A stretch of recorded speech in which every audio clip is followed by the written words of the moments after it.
Chapter 1090. Zhu Lingling was speechless. Actually, minks are very pitiful animals, especially those that are farmed. They are born to wait for death, to be skinned and made into coats. I saw a picture before of a little mink wearing a mink coat and calling for its mother. At that moment, I swore that I would never wear a mink coat in my life, because the price of beauty is too bloody and cruel. There are many materials that can keep people warm, why do they have to be so cruel? Huamin said word by word. Girl. I didn't know before, but after hearing what you said, I don't have any desire to buy it anymore. If there's no business, then there's no killing. The little mink is so pitiful, I will never wear a mink coat in the future. Zhu Lingling heard Huamin's words and felt very guilty. Lingling, you might think that I'm a Mary Sue, but I actually want to say that when I chose to be a doctor, it was because I wanted to always respect life. I really can't face the cruelty behind the price of beauty, but I won't persuade you, because you also have the right to choose. I know, if I knew that, I would have given up on this idea a long time ago. Zhu Lingling replied. After talking to Lingling, it was already past 11 o'clock at night. Huamin lay in Qin Chu's arms and fell asleep. The next morning, around 6 o'clock, she went downstairs to have breakfast. She saw Lady Qin walking in aggressively. Mom, why are you here so early? Qin Chu was also very surprised to see his mother. I'm definitely here for something. After Lady Qin finished speaking, she glanced at them. Have you eaten? Uncle Li, bring me another set of tableware. Qin Chu ordered. No need, I'm not eating. I have something important to say. Go ahead. Huamin saw that Lady Qin was staring at him in an unfriendly manner, so it must have something to do with him. Lady Qin took out her phone, opened a video, and slammed it on the table. Here, take a good look, is this you? Lady Qin asked. Huamin took a look at his phone and nodded calmly. It's me. Qin Chu picked up the phone and looked at it. Then he asked, what's wrong? Mother. Is there a problem? You're actually asking me if there's a problem. Your wife is playing a duet with another man right now, do you know that? I know. She's the bridesmaid, and the bride is her good friend. The MC asked them to perform that day. The four of them performed together. The bride and groom sang, and the best man and bridesmaid played the piano, Qin Chu explained. Is it really as simple as the best man and the bridesmaid? Huamin, do you know Su Yu? I do. Huamin nodded. Then what's your relationship with him? Lady Qin asked with an unpleasant expression. Huamin put down the milk in her hand and said slowly, actually, it's funny that you're asking such a question. What relationship could there be between us? If there really was something, I would be Mrs. Su right now, not Mrs. Qin. Before Lady Qin could speak, she continued, so please don't say that I'm with Qin Chu for money, because in terms of family power, the Su family should be more powerful. Also, I'm willing to sacrifice my life to live and die with Qin Chu. You should see everything clearly. So, I don't understand why you're asking such a boring question again. Perhaps you've been bewitched by someone with ulterior motives. Huamin's words were all important. She didn't want to continue arguing with Lady Qin. But you can't disregard the Qin family's reputation. Lady Qin was obviously not convinced. Mom, I know that she's the bridesmaid, and I know that she's playing the piano. Mian has discussed everything with me. She didn't disregard the Qin family's reputation. Think about it, if there really was something between them, why would she play the piano in public? Wouldn't it be safer for them to meet in private? After Qin Chu finished speaking, Lady Qin suddenly felt that her son's words made sense. So, did Song Yisher send you this video? Min glanced at Lady Qin's face and asked, "How did you know?" She was quite surprised that Min guessed correctly. Chapter 1091. Other than her, no one else would snitch on you. Min wiped his hands with a tissue and handed over Qin Chu's phone. "Take a look," she sent the video to Qin Chu yesterday afternoon. Later, Qin Chu was in a meeting and didn't have time to talk to her, so he blocked her. "So, I guessed that she sent it to you." "It's normal, this is how Song Yisher does things." Min smiled. Min wasn't surprised that Song Yisher snitched on him and tried to drive a wedge between him and Qin Chu. It would be strange if she suddenly calmed down one day and didn't do anything. This was because Min already knew that Song Yisher was the type of person who couldn't stand others doing well and liked to drive a wedge between them. However, she was smart and knew how to disguise herself, so many people were kept in the dark. Luckily, Mr. Song Yisher was smart and never let her suffer any grievances because of Song Yisher. In her own words, Mr. Qin didn't even believe the punctuation marks that came out of Song Yisher's mouth. Not to mention that he had blocked her. "Chu, you blocked Shusher."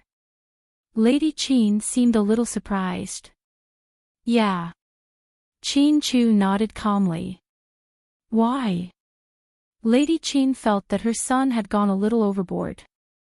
After all, she was Mayor Song's daughter.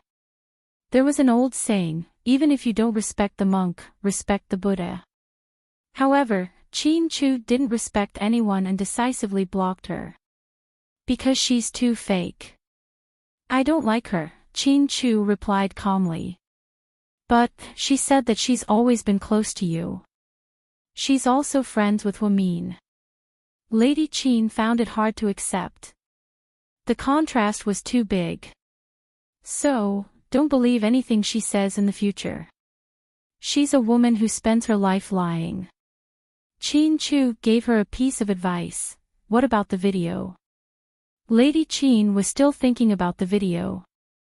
"There's nothing I can do if you don't trust me. But I'll contact you to go home and think about the cause and effect of the matter. Because lies can't stand up to scrutiny, framing people is also a skill, and it's inevitable that there will be loopholes." Min smiled. Lady Qin stood there stupidly. Min glanced at Qin Chu. "Honey, I'm going to work. Do you want to come with me?" Qin Chu nodded. "Mom, we're going to work." "You should go back. In the future, don't believe what others say. Think about it carefully.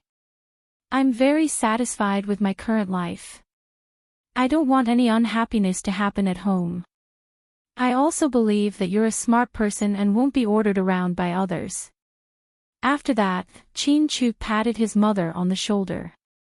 Then, she held Min's hand and walked out of the castle. "Old madam, do you want breakfast?" "I'll get someone to prepare it." Uncle Li asked respectfully. "I'm not eating." "Old Li, come sit down."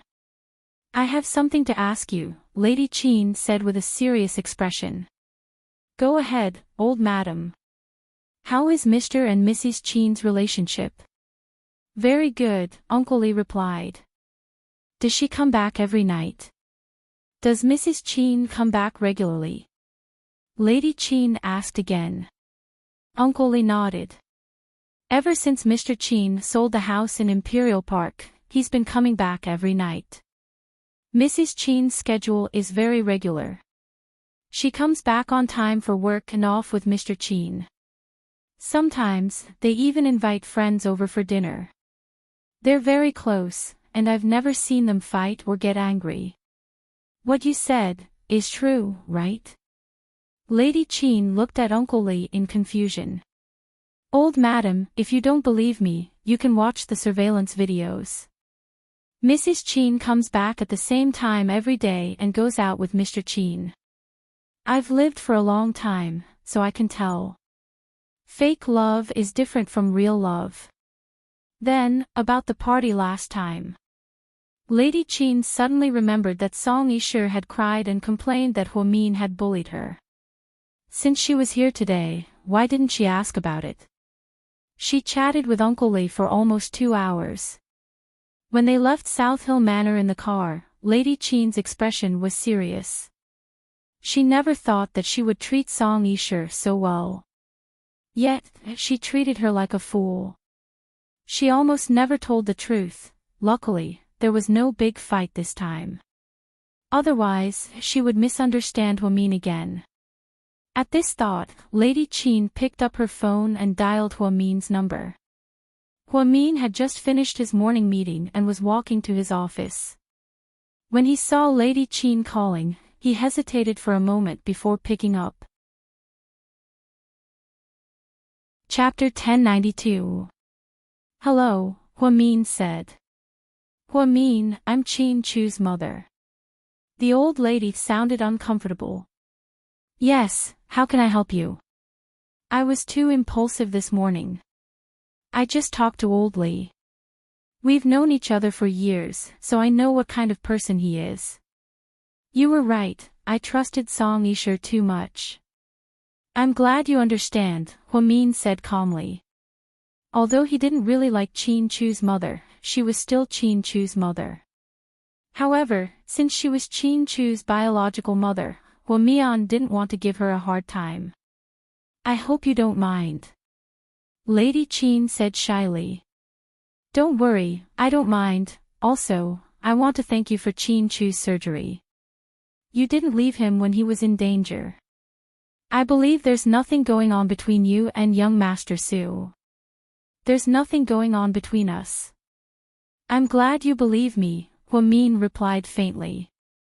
Come back for dinner this weekend, you too. Lady Qin invited Huo Min for the first time. Okay, we'll come back when we're free.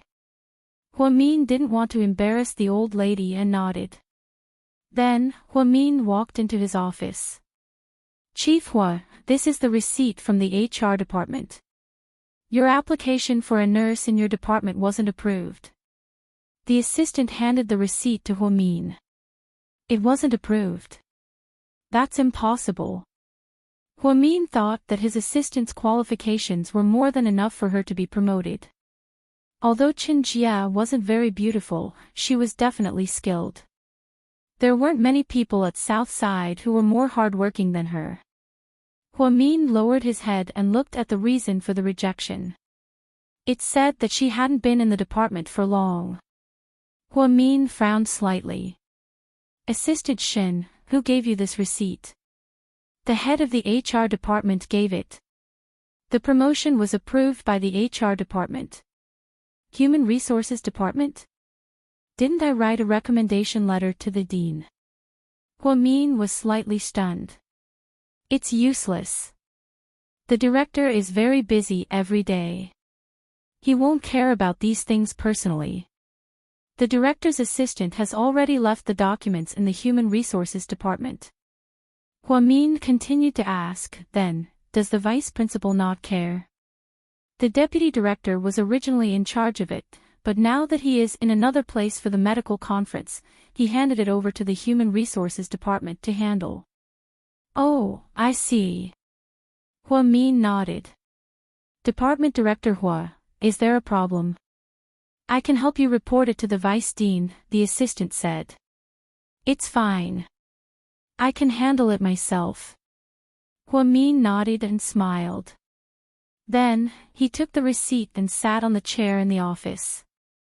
There were fewer shady dealings in the Southern District than before, but that didn't mean there weren't any.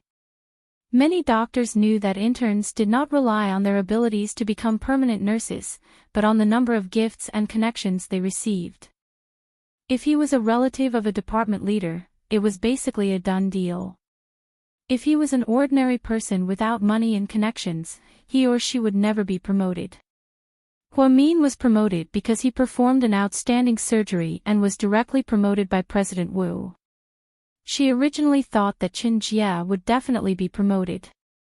However, she was rejected. When she chatted with her colleagues in the department, she found out that there were a total of 5 nurses who were promoted this time. They were all from other departments, and their performance was average. What was even more ridiculous was that one of them had only been promoted for less than 3 months. Chen Jia had been here for more than a year, but she was rejected because she had only been here for a short time. This was truly ironic. Chief, there are 2 patients who booked your appointment this afternoon. I've arranged for them to be at 2:30 and 3:00 p.m. Is that okay? Chen Jia asked carefully. Sure. Little Jia, come in first. Huamin waved his hand and asked Chen Jia to come in. Huamin handed her the receipt. She glanced at it and smiled. I knew I wouldn't be chosen. After all, I didn't perform well. Little Jia, do you believe in yourself? Huamin suddenly asked. I do. It took a lot of effort for Chen Jia to make up her mind. Then, do you believe in me? Huamin asked again. Chapter 1093. Chief, I believe you, but I really don't want to be promoted. Like I said before, I don't want to trouble you. I know what kind of person I am, Chen Jia said slowly. I only know that you're excellent. Wait for me.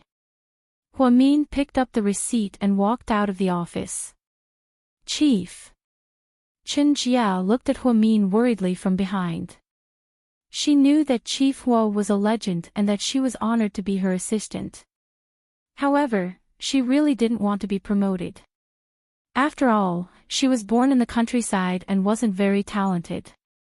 Therefore, she didn't dare to ask for things that didn't belong to her. However, she didn't think that Huamin would care so much about this matter.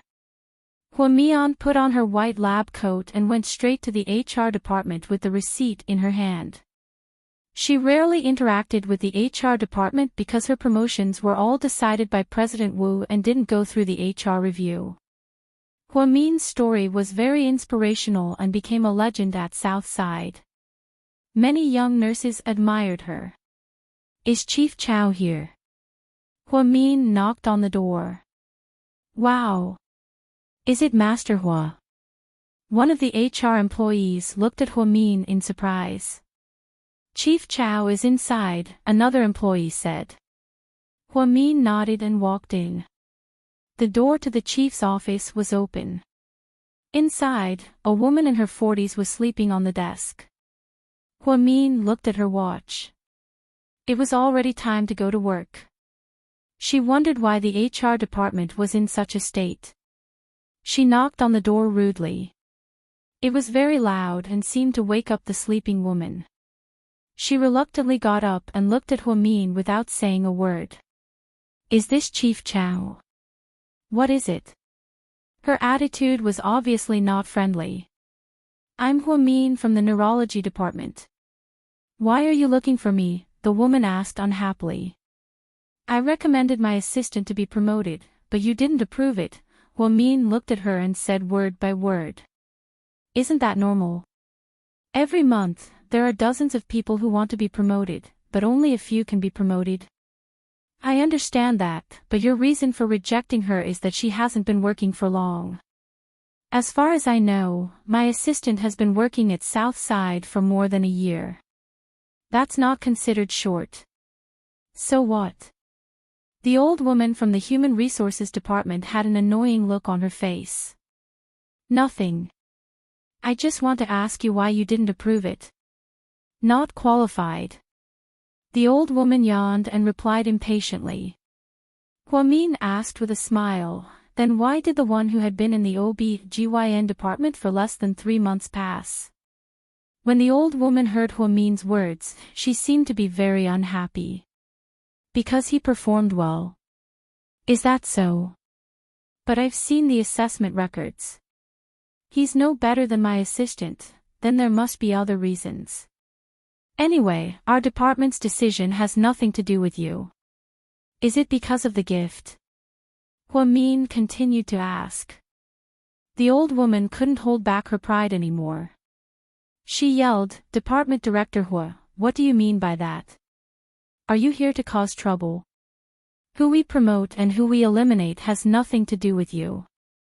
It's not up to you to decide. Don't cause trouble just because your assistant didn't get in. That's not befitting of your identity as a chief physician. Of course I'm not here to cause trouble. I'm here to seek justice. You know the truth. I'll call President Wu in a bit and ask him to investigate this matter thoroughly. I want to see if my assistant wasn't qualified, or if you purposely gave the opportunity to the newcomer. I think President Wu is so smart that he'll know what happened. Chief Chow didn't expect Huamin to be so arrogant. He actually went to look for President Wu over a nurse's promotion. Her face immediately turned pale. Chapter 1094. Director Chow didn't expect the usually easygoing Huamian to be so fierce. Every word she said hit the nail on the head. The truth was, President Wu wasn't in charge of nurses becoming permanent employees, but if someone really wanted to report it to the director for an investigation, then things would get complicated. After all, she did receive a lot of benefits. Chief Hua, have a seat. Let's talk slowly, there's no rush. It's okay, we're all busy. I'm just here to get to the bottom of this. If I can't get a satisfactory answer, then I'll ask President Wu. With that, Huamin turned to leave. Chief Chow was so scared that he immediately stood up. Wait, Chief Hua. Chief Chow, what's the matter? Huamin asked, even though she already knew the answer. Chief Hua, actually, the nurse in your department is pretty good. I was going to transfer her to the next batch because there aren't many spots left. But I just remembered that there's still one spot that hasn't been used yet, so I'll give it to her. Huamin purposely said awkwardly, I don't think that's a good idea. After all, she hasn't been in the department for long. It's not that short, I misremembered the time. I'm so busy that I'm dizzy. I hope you don't mind, Chief Hua. But she's not experienced enough, right? Huamin purposely asked. How is that not enough? How could Chief Li and Chief Hua have any bad employees? Chief Hua, that's it, I'll give the last spot to your assistant, Chen Jia. Then, don't bother President Wu, okay? We're all busy, Chief Chow said implicitly. Huamin immediately understood, she nodded. If that's the case, thank you very much. No, you're welcome, Chief Hua. If you need anything in the future, just let me know. After thanking Huamin profusely and sending her off, Chief Chow finally let out a sigh of relief. Huamin was like a living ancestor. What a scary woman. The truth was, Huamin didn't need to deal with the HR chief at all. She could have just asked President Wu for help. But she wouldn't do that. Where it was possible to make mistakes, she would forgive them. She wouldn't force people into a dead end or push them too far. It was the same for anyone else. She was not Lei Feng, so she would not fight for justice and enforce justice on behalf of the heavens. What she needed to do was to not let her own people suffer. She didn't care if what Chief Chow said about the last spot was true or not, but she knew that Chen Jia would definitely get it. He had to fight for what he had to fight for. He couldn't be arrogant, but he couldn't be too arrogant either. This was Huamin. Regardless of whether others liked her or not, she would always have her own way of doing things and her own set of survival rules. After receiving 2 patients in the afternoon, she was busy for a while and got off work. Before she could call Qin Chu, she saw him coming. Hubby, why are you at the hospital? I'm here to pick you up. Let's go to a banquet, Qin Chu said. Is it a social gathering? You can say that. It's a high-end private cocktail party, but you know the boss. Who? Rick, Qin Chu said simply. The owner of Seductive Fox. Huamin was slightly taken aback. Emichim, the Rick family has connections in both the government and the underworld. Today is Seductive Fox's year-end thank you banquet, so I'm sure a lot of celebrities will be there.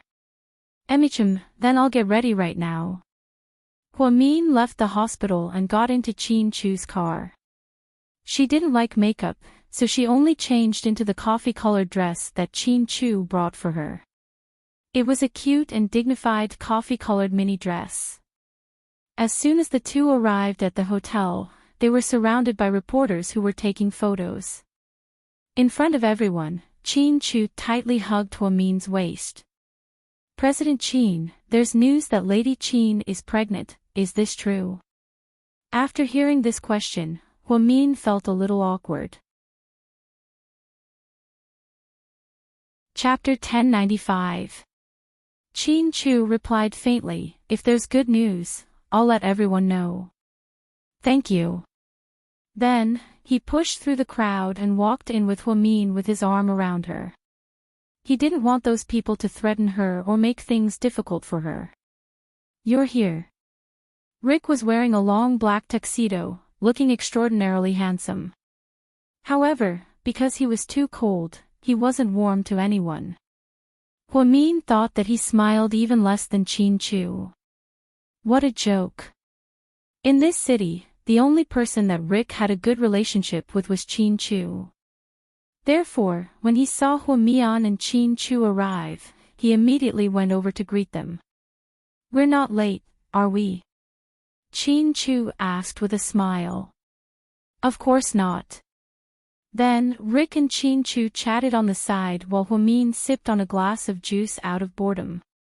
He wondered if Xiao Wei and the others would come to an event like this. Just as he finished speaking, he saw Su Yu and Tang Chuan walk in. Wei Liao also came, but Jiang Xiaowei was nowhere to be seen. They seemed to have seen Hua-min as well, so they walked over to greet him. Hey! Wei Liao was the first to speak. Xiaowei didn't come. Hua-min asked. She's been sleepy lately. I don't know why, but she can fall asleep while eating. She doesn't like to go out. Wei Liao scratched the back of his head, looking confused. Hua-min chuckled when he heard this. What are you laughing at? Wei Liao was confused. It's normal for her to be pregnant. You really need to buy a book to learn more. Oh right, there's something important that I need to tell you. Hua-min suddenly thought of something. What is it? Wei Liao looked at her confusedly. Come here, I'll tell you in private. It's not convenient for others to know. Hua-min gestured with her finger and said mysteriously. Wei Liao obediently walked over. Tang Chuan expressed his interest and wanted to eavesdrop, but he had just taken 2 steps when Su Yu grabbed him by the collar and pulled him back. Lord Su, what are you doing? Even if you're biased towards Hua-min, you don't have to be so obvious and use your brother as an example, do you? They're chatting alone. Why are you butting in? Su Yu rolled his eyes at him. After Wei Liao walked over alone, he heard Hua-min say in a low voice, in the first 3 months of Xiao Wei's pregnancy, we can't, Wei Liao suddenly felt awkward. You'll have a miscarriage. It's really serious. You can do it in the middle stage, but you can't do it too vigorously. You can't do it in the last 3 months either. Wei Liao didn't know whether to laugh or cry when he saw how serious Nian Nian was. What are you laughing at? Do you remember it? It's true. I'm not trying to scare you, Hua-min reminded him. Got it, Dr. Hua. Wei Liao smiled. Okay, I'll leave first then. After giving his instructions, Hua-min turned around and went to look for Chin Chu. Wei Liao didn't know whether to laugh or cry as he returned to Lord Su's side. Hurry up and tell me, what did Hua-min and you conspire? Tang Chuan gossiped. Conspire your ass. Dr. Hua is very professional. He taught me some professional knowledge. Wei Liao smiled. Then, he meaningfully patted Su Yu's shoulder and slowly said, "Lord Su, I know why you like Huamin this afternoon." "Why?" Su Yu was confused. "Because she's just too fucking cute." After saying that, Wei Liao laughed out loud. When he thought about how Huamin had seriously told him about sex, he was about to flip over. She was clearly a 24-year-old girl, but she pretended to be an old expert. She was so long-winded. It was too funny. Su Yu was speechless. "So, did Huamin call you over to tell you a joke?" Su Yu didn't understand what Huamin said to him that made him laugh like crazy. "No, Huamin, she told me that she's slightly pregnant. She can't be too intense." Ha ha ha ha. "Oh my god, I'm dying of laughter." Tang Chuan immediately laughed until he was swaying back and forth. Su Yu suddenly sweated. "Isn't that obvious? Who would ravage a pregnant woman?" Su Yu also thought that Huamin was unbelievably cute sometimes. Huamin originally wanted to find Su Yu, but on the way, he unexpectedly ran into Hua Xiqian. "Hey, little sister Mian, I haven't seen you in a few days. I've missed you." Hua Xiqian always had the guts to tease him. He was wearing a gray suit and looked very energetic. His female companion wasn't Mo Shui, but a big-breasted girl that he had never seen before. Chapter 1096. What a coincidence, I don't miss you at all. Huamian looked into Hua Xiqian's eyes and said word by word. "Ha, it's okay, as long as I miss you." Hua Xiqian seemed to have endless patience for Huamin. "Has the old man been looking for you lately?" "No." Huamin replied. "Oh, then I guess it'll be soon." Hua Xiqian took a sip of champagne and said slowly. "What? You've already started?" "Smart, I already said I like you. Who wouldn't like such a smart sister?" Hua Xiqian looked at Huamin with a smile. "Okay, I won't waste time with you." Although Huamin didn't dislike Hua Xiqian as much as before, he still felt a little guarded and didn't want to talk too much. "Hua Xiao, a young lady Qin is your sister." "No." Hua Xiqian replied nonchalantly. "I heard that she's involved with Su Yu." The big-breasted girl said. "You saw it?" Hua Xiqian turned his head, his eyes sharp. "No, I heard it from someone else," the big-breasted girl explained. "Oh, really? I also heard that your breasts are made of silicone." "How is that possible?" "My breasts are real." The woman purposely puffed out her chest as if to prove something to Hua Xiqian. "Yes, that's why what you see with your eyes is real. Don't always listen to other people." Hua Xiqian seemed a little annoyed. Who dared to say bad things about Huamin in front of him? He would make life difficult for anyone. The big-breasted girl immediately shut up after hearing Su Yu's words. Hua Xiqian didn't want to talk to her and turned to walk in the other direction.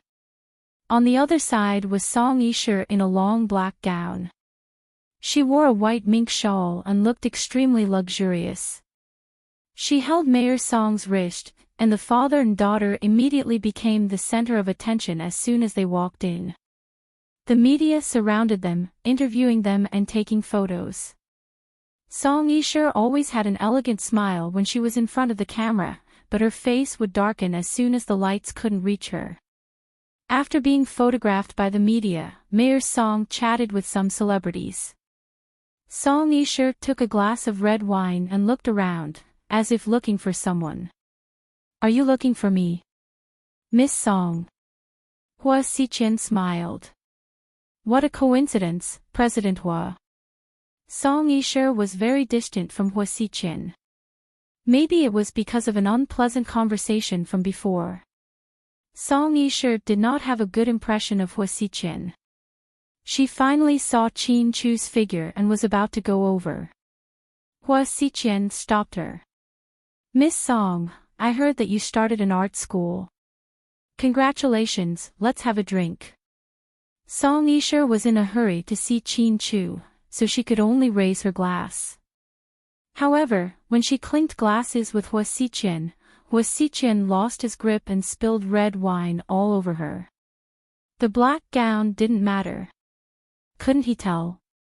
However, the white mink fur was dyed red. Song Yisha was instantly flustered and exasperated. Oh, look at me. I'm so embarrassed. I get nervous when I see a beauty. I'm so sorry, Miss Song, Hua Xiqian apologized with a smile. Song Yisha wanted to flip out, but there were too many people and media.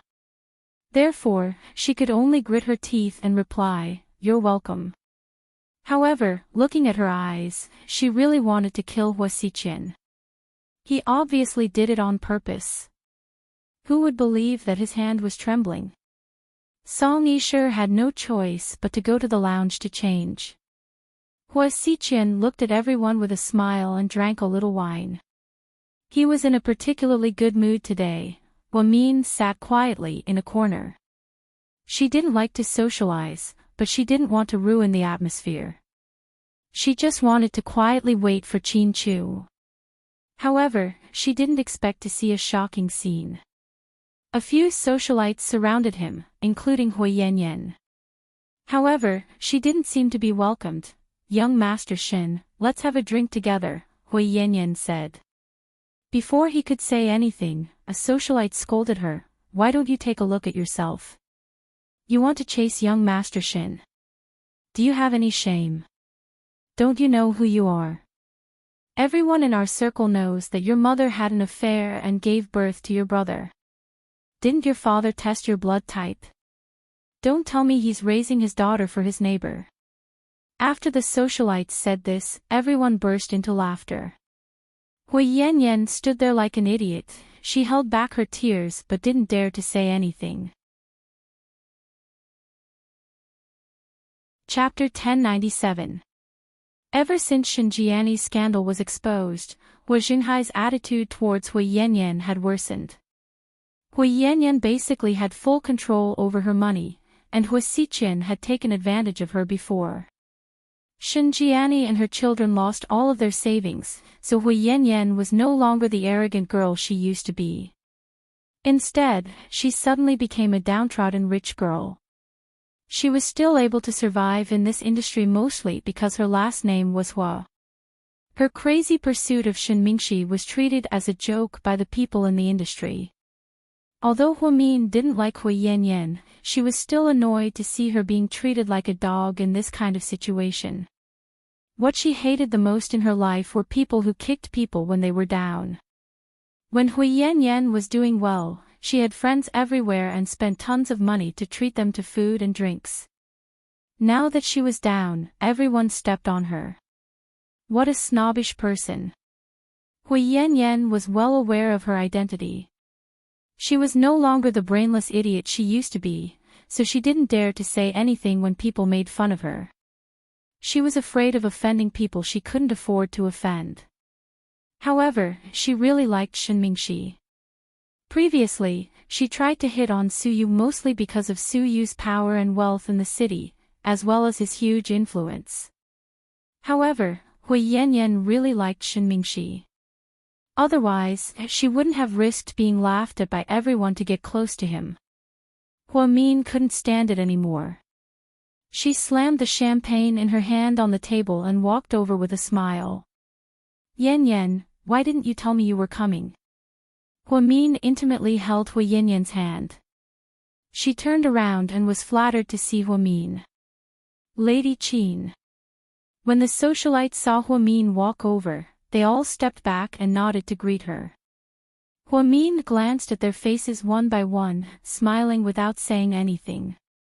Then, she walked up to Shen Mingxi and said, "Yanyan admires young Master Shen very much. Would you do me the honor of having a drink with her?" Shen Mingxi didn't know Hua Min, but he knew she was the woman Su Yu liked, so he glanced at her silently. She actually gave him face and raised the wine glass in her hand. "Miss Hua." The usually stoic young Master Shen raised his glass. Hui Yanyan was pleasantly surprised and even a little stunned. Yanyan. Young Master Shen is talking to you, Hua Min reminded her. I. Hui Yanyan didn't say a word for half a year. In the end, it was Hua Min who reminded her. She then raised her glass and took a sip with Shen Mingxi. Young Master Shen, my name is Hui Yanyan. Hui Yanyan stuttered as she introduced herself. Shen Mingxi nodded, indicating that he understood, but his expression was indifferent. Thank you, young Master Shen. I'll leave you to your work, I'll talk to you later, Hua Min said with a smile.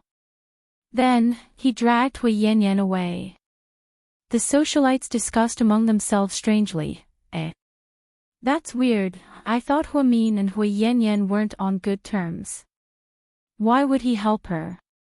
Is it because Hui Yanyan gave all her shares to Hua Min, so they're back together?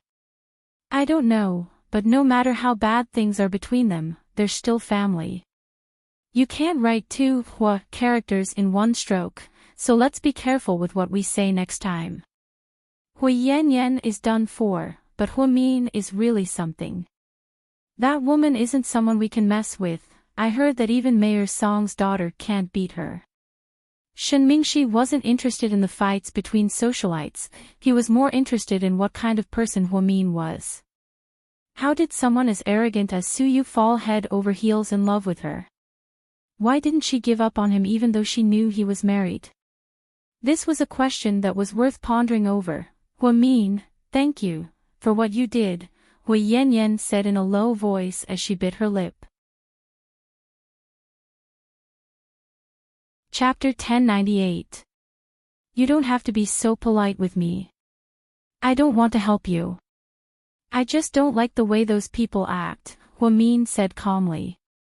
Hui Yanyan smiled bitterly and said in a low voice, ever since my mom's accident, I've gotten used to it. They're all the same.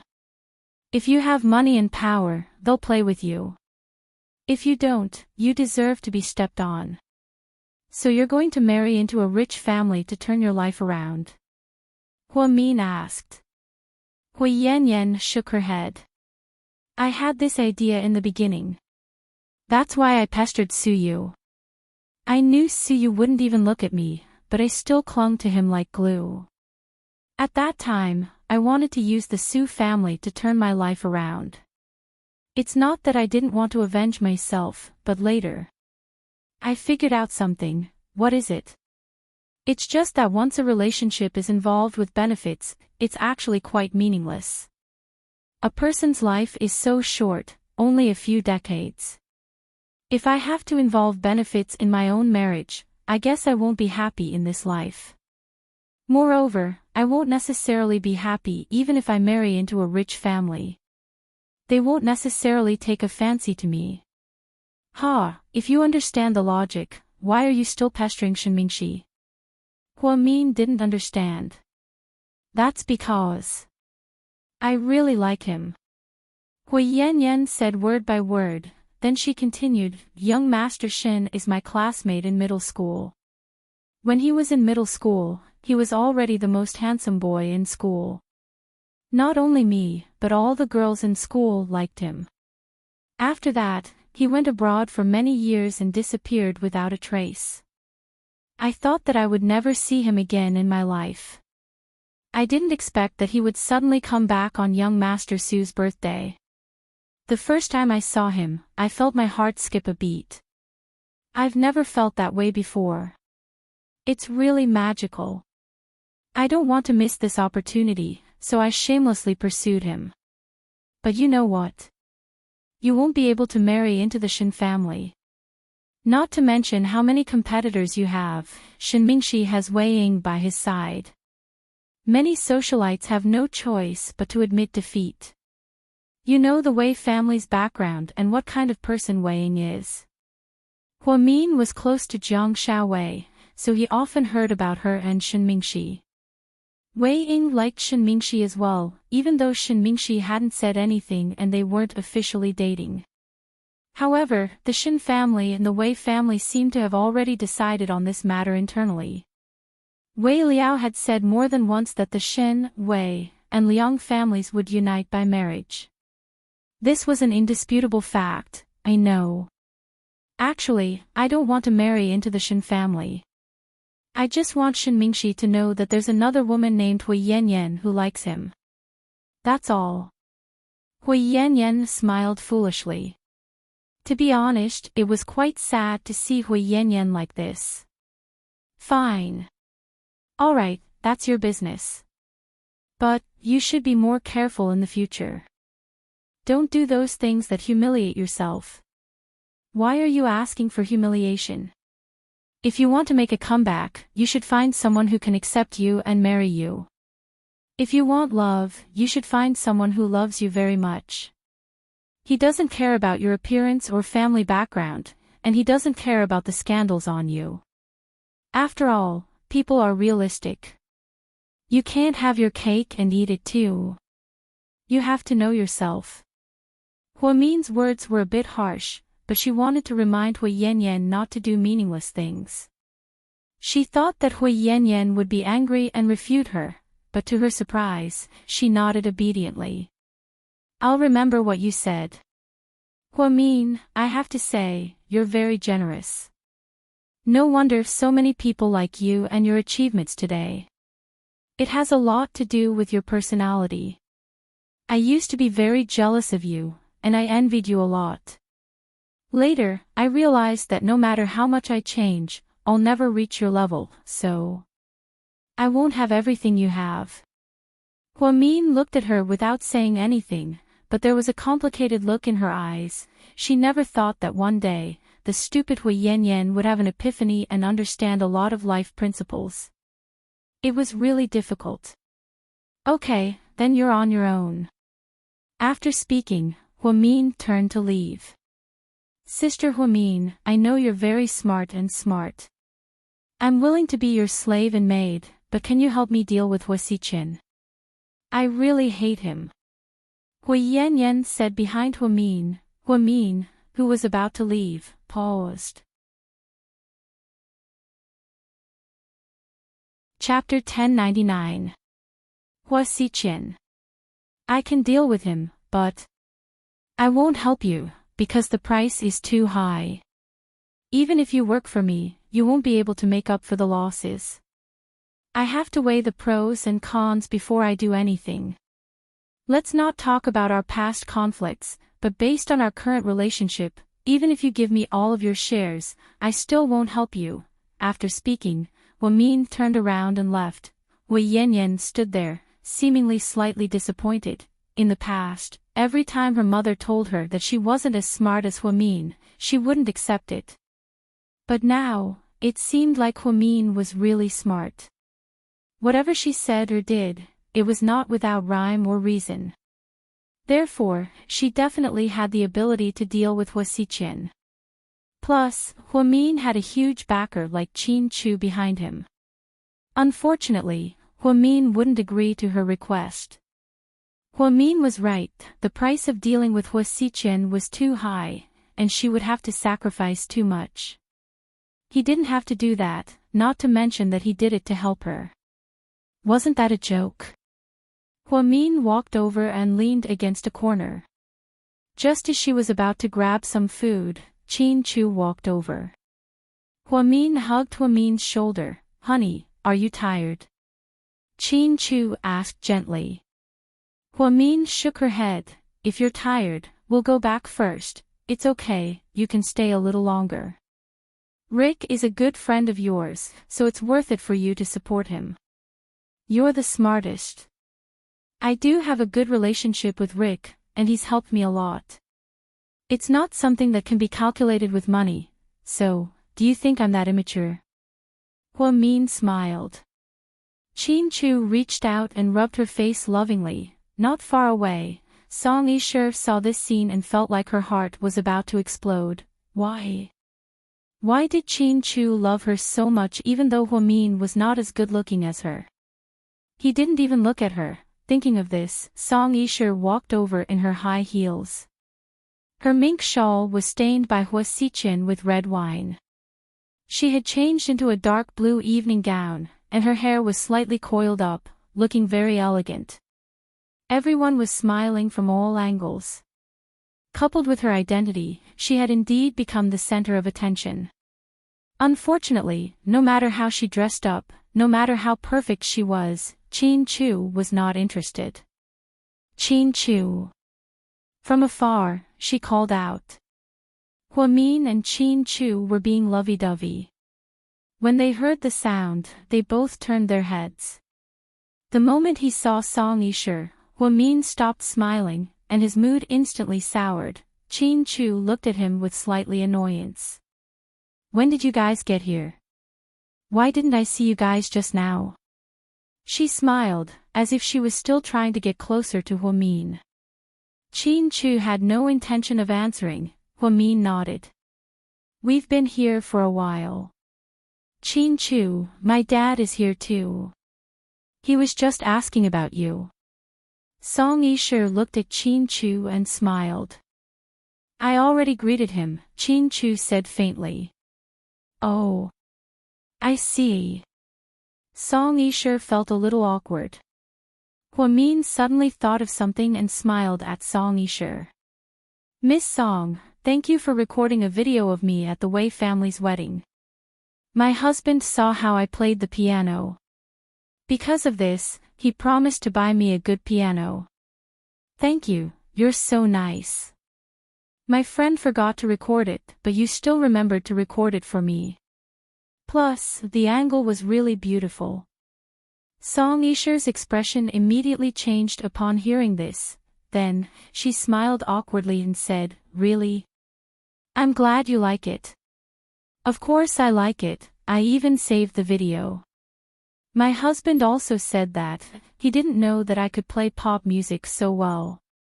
After speaking, Huamin kissed Qin Chu's right cheek in front of Song Yishe. This sudden kiss made Mr. Qin's heart feel sweet and fuzzy. Song Yishe could only smile awkwardly. What could be more awkward than this? She never would have dreamed that Huamin would treat this as a joke. It was really awkward. Oh right, Miss Song, why are you so nice to me? Not only did you send the video to my husband, but you also sent the video to my mother-in-law. My mother-in-law came over to ask me how I could play the piano so well. You've helped me so much, how can I thank you? Huamin continued to hold on to Qin Chu's arm and smiled at Song Yishe as if she was telling the truth. This time, Song Yishe really couldn't hold back her pride anymore. Her face turned green and white. It was a beautiful sight to behold. Chapter 1100. You're welcome. I just casually took a picture. Song Yishe looked extremely awkward as she spoke. You're so talented in photography, no wonder you're studying art. When you have time, I'll ask you to take a picture for me, okay? Huamin continued to smile like a blooming flower. Song Yishe was speechless. Huh? Oh right, do you want one of the 13 shops on the pedestrian street to be used as a photo studio? Song Yishe was speechless. Honey, let's go take a picture with Rick. Qin Chu held onto Huamin's hand, not allowing her to talk to Song Yishe. Okay then. Miss Song, my husband and I are going to work now. Huamin waved her hand and held on to Qin Chu's arm as they walked to the other side of the street. Looking at Huamin's back, Song Yishe gritted her teeth. How come she didn't realize that Huamin was so powerful? His smile was enough to kill people. Song Yishe's IQ wasn't low, but Huamin's words made her completely speechless. After they left, Qin Chu lovingly pinched Huamin's face. When did I agree to buy you a piano, huh? Are you trying to blackmail me? Qin Chu couldn't help but laugh. Ha, I was just saying. I didn't mean to piss Song Yishe off. Did you see how happy she looked just now? I knew she's no match for you. You didn't talk to her before, so she probably thought you were easy to bully. Now you realize that I'm not someone to be trifled with, right? Huamin smiled proudly. Of course, when my wife gets serious, not many women in the world can compete with her, Qin Chu complimented. Honey, if that's what you want to say, then I'm very happy. The husband and wife echoed each other as they walked to the other side. She stood next to Rick and allowed the media to take photos of her. With GK's president on stage, Rick's private party was instantly elevated to another level. During this time, many famous nobles came in one after another to show their support. Everyone was wearing evening gowns, but Huamian noticed a girl in a red checkered coat eating ice cream in a corner. The style was completely out of place here. The girl was very beautiful. She had long hair, big eyes, and no makeup, but she was stunning at first glance. That girl is so pretty. Huamin murmured. Qin Chu didn't care, because he wasn't interested in any woman other than Huamin. Rick's expression changed, and he said apologetically, "Excuse me." Then, he walked towards the girl. Is that Rick's girlfriend?" Huamin asked curiously. "I haven't heard him mention it yet, but looking at how nervous he is, I'm pretty sure it's her," Qin Chu guessed. The girl quietly ate ice cream in the corner with her head down, and very few people paid attention to her. Perhaps she wanted to be in a place with fewer people so that she wouldn't attract attention.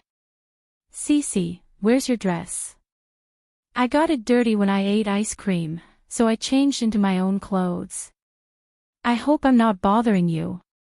If I am, I'll leave right now. I don't want to embarrass you." Then, the girl stood up to leave. However, Rick grabbed her hand. "It's okay, you look good in this." Rick's eyes were filled with endless gentleness. Before, he didn't understand why Qin Chu was so nervous around Huamin, but now, he finally understood why. From afar, Huamin looked at Rick and the girl. Then, she leaned on Qin Chu's shoulder and smiled. Qin and Huamian seemed to like to show off their affection. Good thing I'm not a dog." After speaking, Tang Chuan immediately hugged his hot girlfriend tightly. "I'm not either." Wei Liao immediately clarified proudly. As someone who had just gotten married, he had the right to say that he was no longer single. After speaking, both of them looked at Suyu in unison. Suyu was drinking, but when he heard what Huamian said, his hand holding the red wine froze for a second. "So, I'm being attacked for no reason?" Lord Su asked with an aggrieved expression. Chapter 1101. Ha ha ha. "Lord Su, we didn't say anything." Tang Chuan burst into laughter. "Yeah, we didn't name ourselves." "Lord Su, don't take it personally," Wei Liao chimed in. "Don't pretend. Do you think I don't know what you two are up to? But you can say whatever you want, I'm used to it."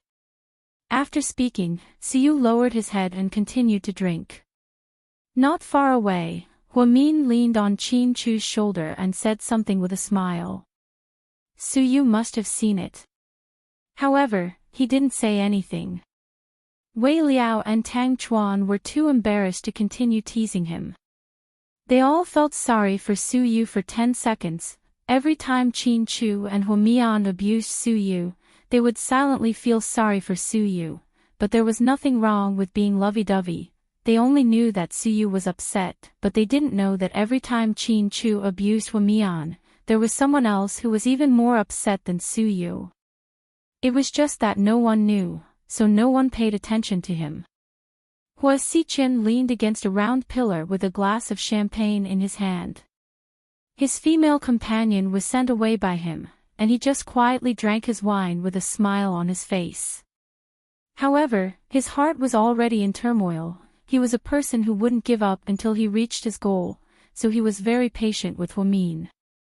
He had waited for so many years, so a little longer wouldn't make a difference. Huamin glanced over and accidentally met Hua Xiqin's eyes. Hua Xiqian immediately raised the glass in his hand with a smile. Hua Min turned his head and didn't respond. However, it didn't matter, he was already used to it. After leaving the party, Hua Min and Qin Chu didn't go home directly. Instead, they went to Sky Blessing Court. Ever since Jixin left the country, her mother, Yang Meirong, had been a lot more free and lonely. Hua Min also came home more often. He was afraid that his mother would be lonely, so he often went to accompany her. When they arrived, their mother was still having dinner, and there was one more person in the house. It was a little girl. She looked average and was very thin. She had a braid and looked a little old-fashioned. She was wearing a white floral shirt. "You're back." His mother stood up immediately. "Mom, how did you just find out? What time is it?" Hua Min went over and held his mother's hand. I'm not very hungry today. I was just waiting for Shopping to come and eat together. By the way, you haven't met her yet, right? Your uncle's eldest daughter, young Shopping." Hua Mian looked in the direction of the voice and saw a girl who looked a little immature. "Shopping, this is Mian." "Hi, Sister Mian," the girl stood up and stammered. "Hello. Mian, Shopping has grown up, right? She's already 20 years old, 1 year older than our Jixin." Yang Meirong seemed to be in a good mood when she saw her family, especially her niece. "Yeah," Hua Min said perfunctorily. However, his tone didn't have the enthusiasm of seeing a family member he hadn't seen in a long time. "Shopping, that's my brother-in-law. He's amazing, he's the president of a big company." Yang Meirong pointed at Qin Chu and proudly introduced him. The moment the girl saw Qin Chu, she froze. She grew up in the countryside and didn't know much. The presidents and big bosses she saw on TV were all older men. Maybe he was bald and had a big belly, or maybe he was short and buck-toothed. However, she had never seen such a young, good-looking man who was also a president. Young Shopping felt her heart beat a lot faster. For a moment, she was in a daze. "Shopping, what are you waiting for? Hurry up and call him your brother-in-law," Yang Meirong urged. Chapter 1102. "Oh. Hi. Hi, brother-in-law." The girl seemed a bit shy. Qin Chu nodded slightly. "Don't be so nervous." Hua Min smiled, but his reaction was mild. The reason was simple. His grandparents passed away when he was young, and his mother only had one brother. He got married a long time ago in the countryside and had a son and a daughter. However, he had never been willing to come over. His mother, on the other hand, used to go back often to buy things and give him money. Later, when his mother was in dire straits, they turned against her. His mother was so angry that she didn't contact them for many years. Later, after Hua Min got married and his life got better, they heard from somewhere and continued to call his mother. Hua Min didn't like snobbish people like them, so he didn't like his uncle's family. "Your uncle and his family still have work to do at home. When they're done, they'll come over. Shopping came by herself today, so she'll be staying here for a while." Yang Meirong still cared about her family, so she was very friendly. "Oh, okay, as long as you like it." Although Hua Min didn't like it, he wouldn't say it out loud. "Oh right, have you two eaten yet? Let's eat together." Shopping brought a lot of wild mushrooms, pickled vegetables, and salted duck eggs. "We already ate, Mom, we just came to see you," Hua Min replied. "Did Jixin call you?" "He hasn't called me in 3 days, Yang Meirong complained. "He did, he even sent me a WeChat message this morning." "Don't worry." Okay. Yang Meirong nodded. "If there's nothing else, we'll go home now, Mom." "Okay, go home and rest." You two are too busy, take care of yourself. Auntie, you take care of yourself too, Chin Chu said respectfully. After leaving home, the two of them drove to South Hill Manor. Honey, did you notice that I don't really like that cousin of mine? Hua Min suddenly asked. I did. Then do you know why? Maybe you don't like your uncle's family. I feel like you haven't been hanging out with them all these years, Chin Chu analyzed. My mom and Uncle Jing didn't have enough money, so they asked my uncle to lend them money, but he wouldn't lend them a single cent. It was still autumn and they had just sold their grain, so they had some money. They couldn't even lend them 1,000 yuan. You know, my mom used to give them a lot of money when she was filming, and she gave them a lot of things. Back then, I felt that some people were worse than dogs. If you feed a dog, the dog will wag its tail, but people can kick you to the curb when you've outlived your usefulness. That's why I've hated hearing anything about that family all these years. Then I can understand. Chin Chu nodded. He seemed to understand Hua Min's feelings. But I can understand my mom. They're heartless. After all, they're my mom's only family.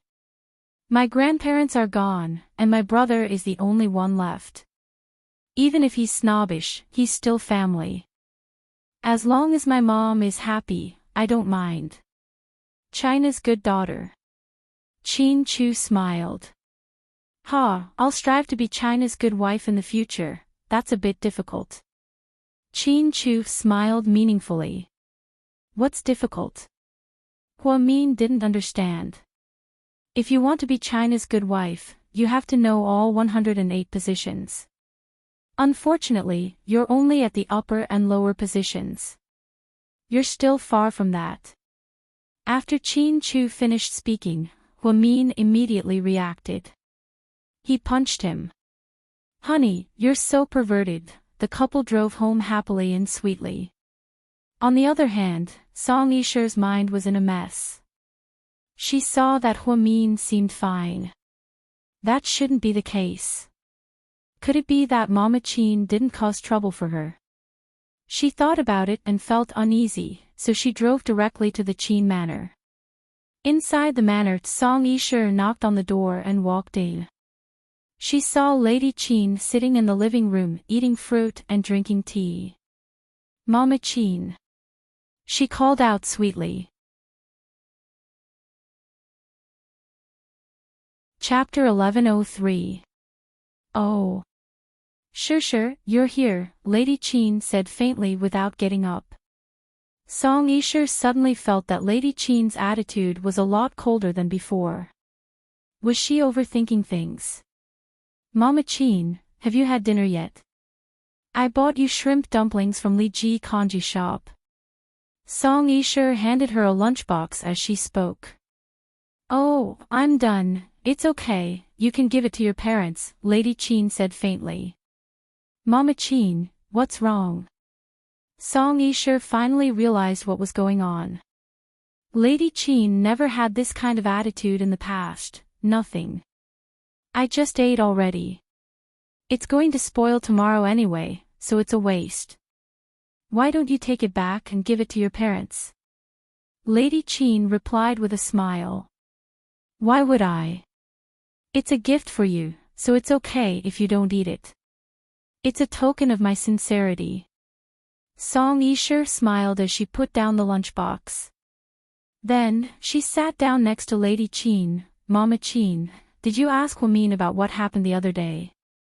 I didn't. Lady Chin picked up her teacup and replied faintly. Ah. Song Yisher didn't expect her to answer like that. Lady Chin continued, actually. I was too harsh on Hua Min. It's not a big deal for her to play the piano in public. Otherwise, why would everyone see it? It's not like they were meeting in private. Maybe she did it on purpose to hide something. Hua Min is very smart, Song Yisher encouraged. Lady Chin slowly put down her teacup, glanced at Song Yisher, and said, in the past, I might have thought that way, but now that I think about it, I'm old and confused. Tell me, what's more important than a person's life? If a person dies, what's the point of wealth and status? If Huamin is willing to live and die with Chu, it means that she truly loves him, not just for vanity. So, I don't want to ruin their relationship because of these small things. Right now, I just hope that they can have a child soon. I want to have grandchildren soon. Lady Qin's words and attitude left Song Yishe speechless.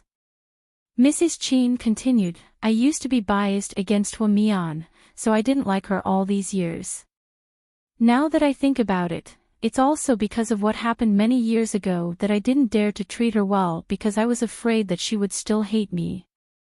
Now I know how stupid I was. If Hua Mian hated me, she wouldn't have married Chu. I was just jealous of a gentleman. I'm old, and sometimes I get muddle-headed. Some random people say a few words to me, and they can mess with me. Actually, why do I have to do that? No matter how good other people are, they're still outsiders. Old Qin, Chu, and I, and Hua Mian, we're a real family. Why do I have to listen to others trying to drive a wedge between us? At this moment, Song Yishe's expression was extremely ugly. Seeing her expression, Lady Qin immediately grabbed her hand and laughed. Sure, don't think too much. I'm not talking about you, I'm talking about the people in the company. Those people like to gossip and don't like our family, so they keep stirring up trouble and stirring up trouble. They're really despicable. Everyone says that my son doesn't like those women. If it were me, I wouldn't like those women either. Huamin's personality is a bit cold, but after spending some time together, I realized that he's a pretty good person. At this moment, Song Yishe's heart was in turmoil. She had always used Lady Qin as a tool, but she never thought that one day, she would be forced to this point.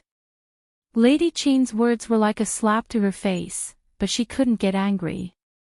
Sure, tell me, am I right? Lady Qin deliberately held on to Song Yishe's hand intimately as she asked. Mama Qin, you're right. Song Yishe smiled awkwardly. This was the second time today that she had been bullied. She felt like thousands of alpacas were running through her heart. Mama Qin. Huamin and Qin Chu have been married for so long, but they still haven't had a child.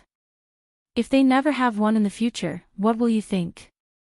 Song Yishe was quite smart, so she decided to start from another angle. Chapter 1104. As expected, Lady Qin's expression changed slightly when she heard about the baby. I do want a grandchild, but if there isn't one, then I'm not in a hurry. I believe that this is fate. Some couples even get a grandchild after 3 to 5 years of marriage. They've both had checkups and are healthy, so I'll just have to wait patiently. Mama Qin, you've suddenly changed a lot. A lot of your opinions and attitudes are different from before, Song Yishe said with a bitter smile. Yeah, the people I used to interact with weren't good either. They were all a bunch of despicable people, those rich ladies. Milk means money. They only befriended me because my family was rich, so why would I talk to them? Also, as the saying goes, distance tests a horse's strength, and time reveals a person's heart. As time goes by, I'll know whether some people are humans or ghosts. After all, no one is stupid forever, right? Yeah. Song Yishe still felt awkward. Sure, you too. In the future, when you find a man, you have to be careful. Don't find someone who's nice in front of you but is a ghost behind your back. That kind of man, no matter how good he looks or how good his family background is, won't be liked by anyone. Lady Qin even gave her a piece of advice out of the kindness of her heart. I know, Mama Qin. Then, Lady Qin began to chat with her. Song Yishe finally lost her patience. Mama Qin, it's getting late, I'm going to leave now. Okay, bye. Lady Qin waved her hand and said goodbye. As Song Yisher drove out of the Qin manor, she was filled with anger. She smashed the steering wheel. "You old thing. How dare you insult me indirectly? You'll suffer in the future." They originally thought that they could use Lady Qin's prejudice against Huamin to drive a wedge between them. However, the fact that Huamin was willing to risk his life for Qin Chu made Qin Chu's parents look at him in a different light. Even if she had any objections, she would not have them anymore. She would not treat Huamin with the same attitude as before. Lady Qin was simple-minded, so it was inevitable that she would get hot-headed sometimes, but that day at South Hill Manor, after being criticized by Qin Chu and Huamin, he chatted with Uncle Li for a while. Only then did he discover many truths that he didn't know. She also began to understand Song Yisher's true colors. On Friday, GK's year-end thank you banquet was held on Yunding Mountain. After Huamin got off work on Friday, he took Qin Chu's car and went there directly. Zhu Lingling and Gao Ran also went with them. Jiang Xiaowei was pregnant and it was inconvenient for her to travel so far away, so she didn't go. But on WeChat, she kept complaining. She even said that she would only give birth once, regardless of whether it was a boy or a girl. She would never have a second child in the future because it was too inconvenient. Pregnant women were like a strange species that was discriminated against. There were many things that they could not do. There were many things that could not be eaten, and there were many places that could not be visited. There were also many positions that could not be used. Jiang Xiaowei was so angry that she kept torturing Wei Liao. In order to make his wife happy, Wei Liao booked a Western restaurant and had dinner with Su Yu, Tang Chuan, and the others. While eating, Jiang Xiaowei would occasionally pick up her phone and send WeChat messages. Occasionally, she would even giggle. "Sister-in-law, are you cheating on me? Young Master Wei is right next to you. Who are you chatting so happily with?" Tang Chuan teased. Before Jiang Xiaowei could reply, Wei Liao answered for her. "Other than Huamin, I can't think of anyone else." "Ha ha ha, good thing you're a girl, or else you'd be the second Lord Su. You're all so smitten by Huamin that you don't know where you're going." Tang Chuan laughed maniacally. "So I'm being attacked again." Su Yu felt like he had been very unlucky recently. No matter what happened, he would be dragged into it. His chances of being attacked increased exponentially. Huamin and Qin Chu are going to Yunding Mountain for GK's end-of-year celebration. Lingling and Captain Gao are going too. "I want to go too," Jiang Xiaowei complained. "Be a little good, let's not go. Yunding Mountain is just a poor ravine. It's boring," Wei Liao comforted her. "Phew, do you think I'm stupid? Yunding Mountain is GK's top resort. It has hot springs, a ski resort, a green vegetable plantation, and a unique red maple forest." Jiang Xiaowei was immediately irritated. Wei Liao immediately shut up. "Huh? Mian just took a selfie. It's so rare, who wants to see it?" Jiang Xiaowei picked up her phone and asked with a proud smile. Everyone immediately looked towards Su Yu. Chapter 1105. Why are you guys all looking at me? Su Yu didn't know whether to laugh or cry. Would he be able to have dinner with these guys in the future? Don't you want to see it? Tang Chuan asked with a smile. Just admit it, we won't laugh at you, Wei Liao added. Okay, I want to see it, Su Yu finally admitted. 100 yuan. Jiang Xiaowei gestured with her hand. What the, you want money? Su Yu was dumbfounded. Of course, there's no free lunch in this world. If you say that, then I won't be happy. If you want money, then I'll. Su Yu paused. Everyone thought that Su Yu was very stubborn. Was he so angry that he didn't want to see it? Was he able to resist the temptation of seeing Huamin's selfies? However, Su Yu said, I just want to ask if there's any room for negotiation. 100 yuan is too expensive. How about 80 yuan? Pfft. Lord Su, you're so stubborn. I thought you said you didn't want to see it. Tang Chuan laughed maniacally. I thought so too. Who knew you'd make such a huge plot twist? Wei Liao laughed. You get what you pay for. If you want 80 yuan, then I'll have to mosaic Hua Mian's face, Jiang Shaowei said word for word. Sis-in-law, you're so ruthless, I'm kneeling. Tang Chuan admired Jiang Shaowei. He was so impressed that he wanted to prostrate himself before her. If she could say something like that, then she was no ordinary person. My wife is so mighty and domineering. Wei Liao gave her a thumbs up. Suyu took out his wallet and took 5 selfies for her. Then, he said generously, I'll give you 500 yuan. Let me see this one first. If you have any more selfies, send them to me. Godly tycoon. Jiang Shaowei was overjoyed as she passed the phone to him. Suyu picked it up and looked at his WeChat moments. It was a selfie that Huamin had just posted. It was taken in the car. She seemed to be in a good mood because Huamin was not a narcissist and would not post it often. Therefore, the occasional shot would make people's eyes light up. The temperature in the car should be very high. Huamin was only wearing a furry beige sweater. Both sides of her hair were braided with neat bangs. She looked especially cute, like a cherry bowl.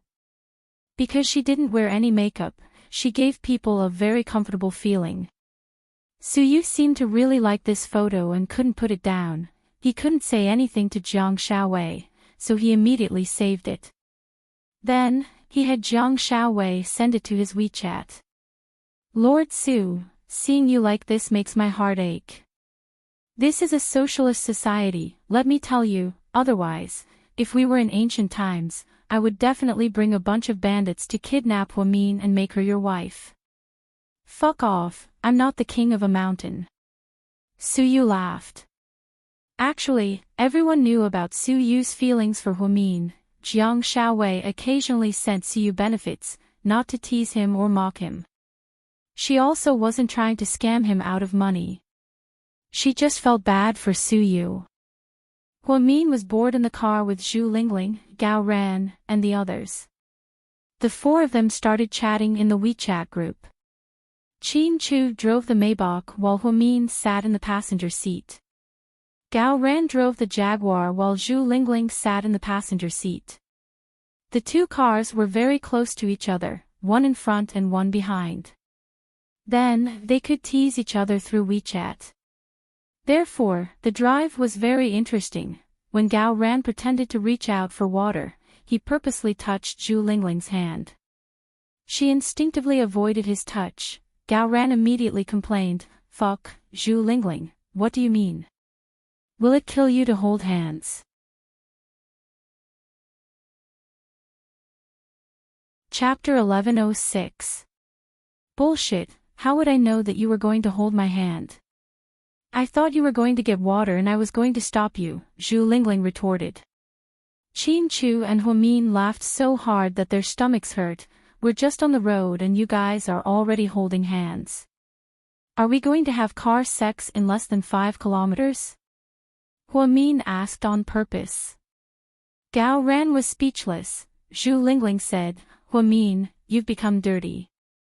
I learned it from Mr. Qin, Huamin said proudly. Honey, don't you feel bad for making me your scapegoat? Aren't you embarrassed?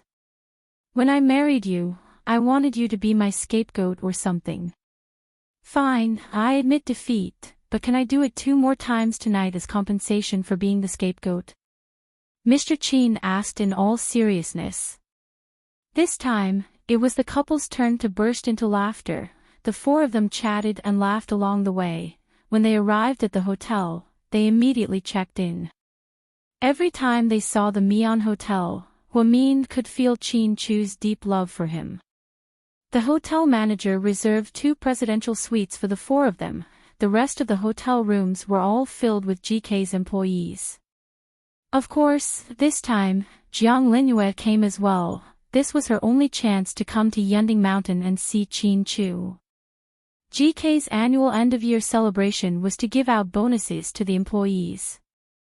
When Qin Chu's father was still in charge, it was simpler and more straightforward. Now that Qin Chu took over, he didn't think of anything new. Therefore, he planned this employee celebration half a month in advance and used it as a form of entertainment. It was a good opportunity for everyone to relax, relieve some stress, and come up with a special topic for the project. It would be published in newspapers and major media outlets, and it would also promote the resort, killing two birds with one stone. Needless to say, Qin Chu was very business-minded. I didn't think that winter here could be so beautiful. The moment they got out of the car, Huamin was mesmerized by the snowy scenery. Because there were many mountain ranges in Mount Yunding, it was a magnificent sight even in winter. If you like, we can stay for a few more days. Qin Chu looked at her gently. No, it's the end of the year and you have a lot of things to do. We can stay for 2 days and leave after the meeting. We'll come back when we have time. Huamin wasn't a capricious person and wouldn't ask Qin Chu to do everything for him. This made Qin Chu even more. President Qin, dinner will be served in 15 minutes. Would you like to eat alone or with everyone in the Magnolia Hall? The hotel manager asked carefully. Honey, what do you think? Qin Chu asked. Then let's eat together, Qin Chu ordered. Okay, President Qin. In 15 minutes, you and Mrs. Qin must go to the Magnolia Hall for dinner. I will reserve a table of food and drinks for you, Mrs. Qin, and your friends. Then, the manager went downstairs. Huamin and Qin Chu changed into formal wear and suits. 15 minutes later, they went downstairs with Gao Ran and Zhu Lingling. They didn't know until they saw it, but they were shocked. There were more than 100 tables in the Magnolia Hall. They heard that there were more than 1,000 people at this employee meeting. My God, it's so spectacular, there are so many people, it's like the Spring Festival Gala, Gao Ran exclaimed. Not everyone is here yet, there are still a few people on duty. Otherwise, there would be more people here, Qin Chu replied with a smile. The four of them walked to the center table and sat down. Hello, President Qin. Hello, a young lady. People greeted them along the way. When they sat down, Zhu Lingling looked at the dishes on the table and almost drooled. There were a total of 20 dishes, all of which were exquisite. There were seafood, staples, and many stir-fried dishes. Before they could say anything, Jiang Linyue, who was wearing an emerald evening gown, suddenly walked over. With a glass of wine in her hand, she smiled at Huamin and said, "Thank you, a young lady, for taking care of me and promoting me over the past few months. I'd like to propose a toast to a young lady." Then, she downed her glass. Huamin looked at Jiang Linyue with a complicated expression and didn't say anything.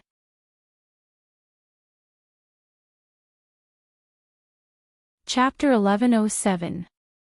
You're too kind. Director Jiang, you're so capable, it's a waste of your talent to stay in the design department. You'll only be able to realize your potential if you work at a branch company. I'm also different from everyone else. If it were another female employee, they wouldn't even have this opportunity. So, Director Jiang, sometimes you're a very special existence to me. Huamin smiled and took a small sip from his wine glass. Jiang Linyue bit her lips, feeling quite awkward. She originally wanted to use this opportunity to embarrass Huamin. After all, he wouldn't go too far in front of so many employees. However, to her surprise, Huamin's words were even sharper, and in the end, she was the one who felt awkward. Jiang Linyue learned her lesson from last year's 30-year anniversary party and thought that she wouldn't have the chance to come again. However, to her surprise, Huamin didn't do anything this time. She thought that she took advantage of the situation. Little did she know that it wasn't that Huamin forgot about her, but that he didn't want to be distracted by small things like this. Ever since Qin Chu was shot and the two of them experienced life and death, Min suddenly realized that Jiang Linyue and Song Yishe were nothing to her and Qin Chu. These people weren't even passers-by in their lives. At most, they were just bystanders. After hearing Min's words, Jiang Linyue's face turned red, and she obediently turned around. Otherwise, she would probably end up in an even worse state. The female employees at your company are quite interesting. Why do they all seem to be your enemies? Zhu Lingling also noticed what was going on and asked Min with a smile. It's all because of Mr. Qin's beauty. He's too seductive, and he walks around GK all the time. Any woman would fall for him, so there are always people who think that they're prettier and more suitable for Mr. Qin than I am. She's just one of them, so it's not surprising. Mian, is it really okay for you to use the word seductive to describe your husband? Gao Ran laughed. Then what should I use? Don't tell me you're going to use allure. Min continued teasing. Fuck. Qin Chu, your wife is really a demon. Her mouth is too sharp, I can't beat her. Gao Ran immediately surrendered. Qin Chu only smiled without saying anything. He liked to listen to whatever Min said.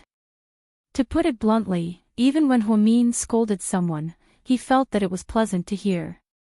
This was what it meant to be spoiled to a certain extent. Zhu Lingling picked up a tissue and wiped the lipstick off her lips. As she wiped, she sighed. Women in this new era. It's so fucking tiring. In the past, we only needed to be good in the kitchen. Now, we need to be good in the kitchen. We need to be good in the kitchen. We need to be good in the kitchen.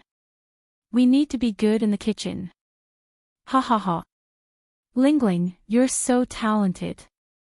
Do you really have to be like this? Min couldn't stop laughing. Do I have to be like this? Sometimes, I feel that it's so tiring for women to live in this era. Not only do we have to take care of our children, we also have to be filial to our elders, and we also have to worry about our husbands cheating on us. It's so fucking unfair. I think the country should implement polyandry. One woman can have 4 husbands. That way, there's less pressure to support the family. Women can also have a lot more free time. I agree. Min immediately raised his hand. At that moment, she seemed to feel Mr. Qin's sharp gaze on her. She immediately changed her words and said, I mean, although I agree with your idea, 1 husband is more than enough. Yes, it's definitely enough. Qin Chu expressed his satisfaction, and the corners of his mouth raised slightly. Come on, with your physique, you need to find 4 husbands. Can you handle it?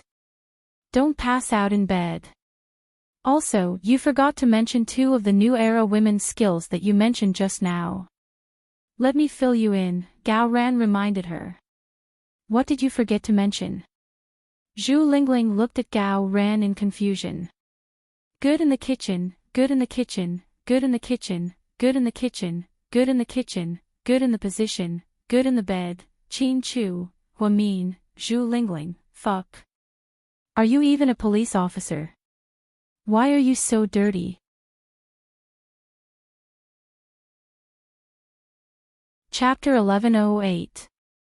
People's police officers are people too, they have basic biological needs, Gao Ran said righteously. Min couldn't stop laughing.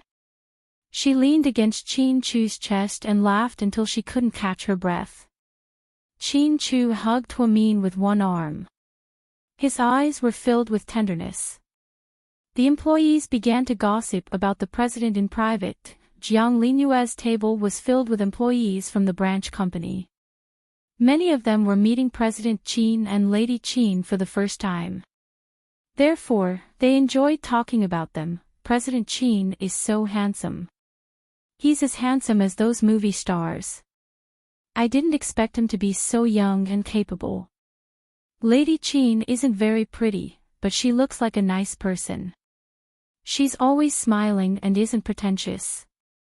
Jiang Linyue didn't seem to feel comfortable listening to this, so she interrupted, "What do you guys know? You can't tell from the surface. The nicer they pretend to be, the more fake they are. If she's so innocent, how did she get to the top? Think about it. Have you ever watched ancient dramas? If she wasn't scheming, how could she become the empress? Naive." After Jiang Linyue said this, everyone immediately fell silent. No one wanted to offend the president of the branch company. To be honest, after Jiang Linyue went to the branch company, she didn't do much, but she didn't do anything wrong. No matter how capable she wasn't a management major, so she couldn't use her talents to their fullest. Plus, she was angry and didn't put all her focus on work, so the branch company's performance wasn't outstanding at all. "President Qin, can we start now?" The hotel manager walked up to Qin Chu and asked carefully. Qin Chu nodded, then, the hotel manager immediately gave out the order to distribute the cutlery. Then, Assistant Yang stood up with a microphone and said to the thousands of people present, "Everyone, let's raise our glasses to our dearest President Qin and the young lady. Thank you for hosting us at the end of the year, and we wish them happiness and love forever." Then, thousands of people stood up and raised their glasses. Qin Chu and Huamin also stood up and returned the toast. It was a grand occasion. "Your assistant's bootlicking skills. I'll give him 9 points. I'm afraid he'll get arrogant," Gao Ran teased with a smile. "Little Yang is a very nice person. Being a bootlicker is also a good thing, okay? It's human nature to like to hear good words. Although honest words are unpleasant to the ear, who wants to listen to negative energy all day long?" Huamin explained. Then, one after another, female and male employees went on stage to sing and perform.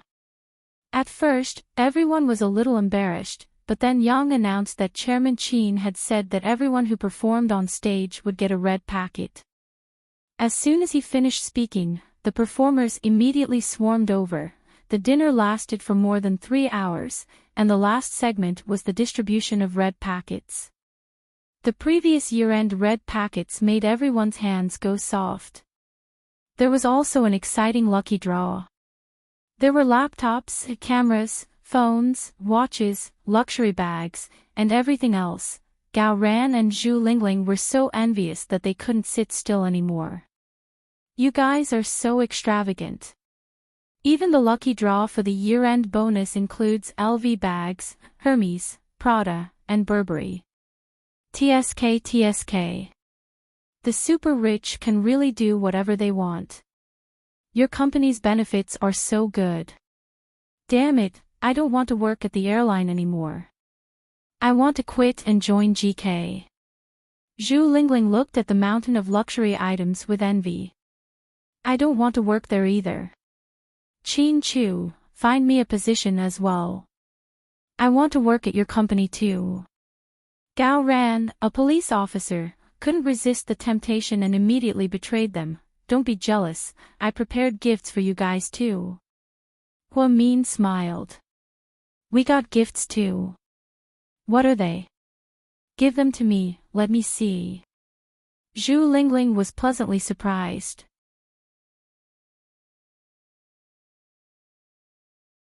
Chapter 1109.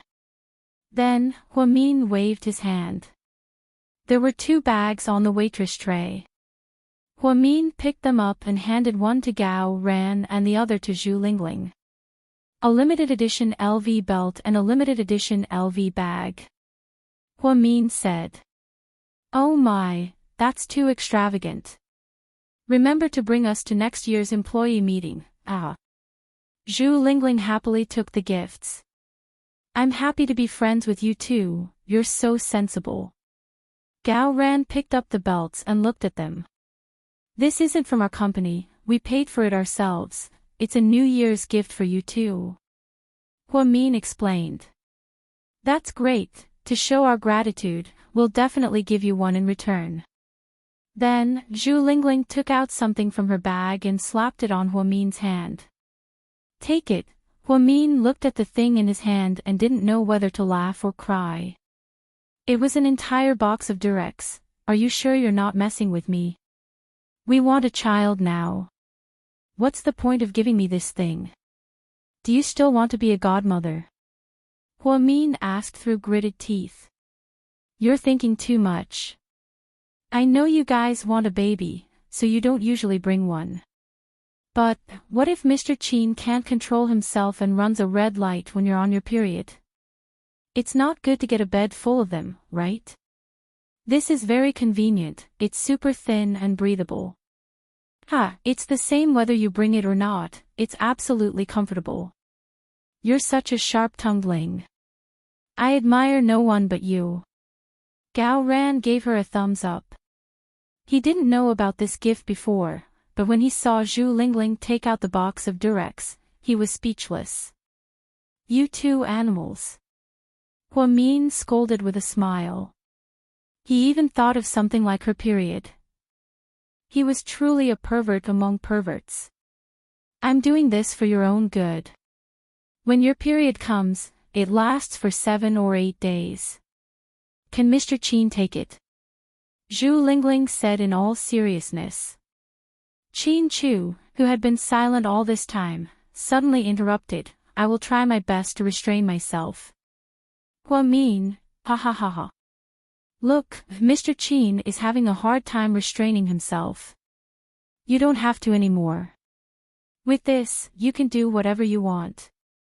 Zhu Lingling and Gao Ran laughed hysterically. After the 4 of them finished their meal, they went out for a walk.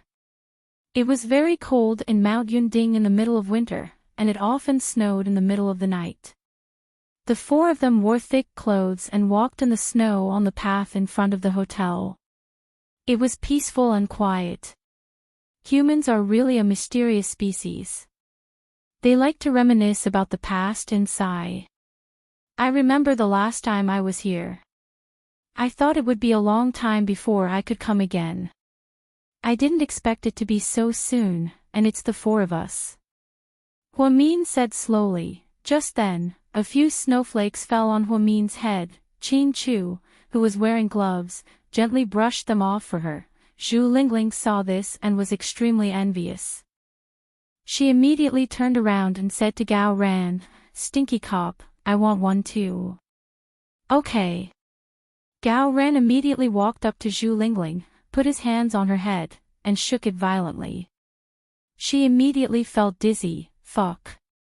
What are you doing? My neck is going to break. Do you know that? Didn't you ask me to help you with the snowflakes? Gao Ran looked like he was wronged. I fucking asked you to be gentle like Mr. Qin, but you're so fucking rough. No wonder you can't find a wife. Look at you. Any woman would be scared away by you, but you didn't scare them away, did you?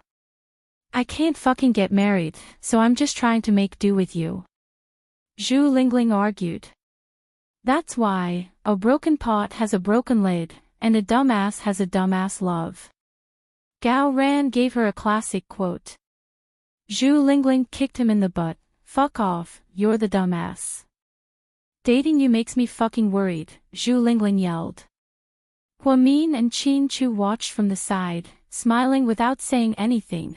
The time the 4 of them spent together was always very happy. Time also seemed to pass very quickly. After a weekend, the 4 of them went back to work as usual. On Monday morning, after Huamin finished his morning meeting, Jiang Xiaowei sent her a WeChat message. Mian, breaking news, Lord Su went on a blind date today, did you know?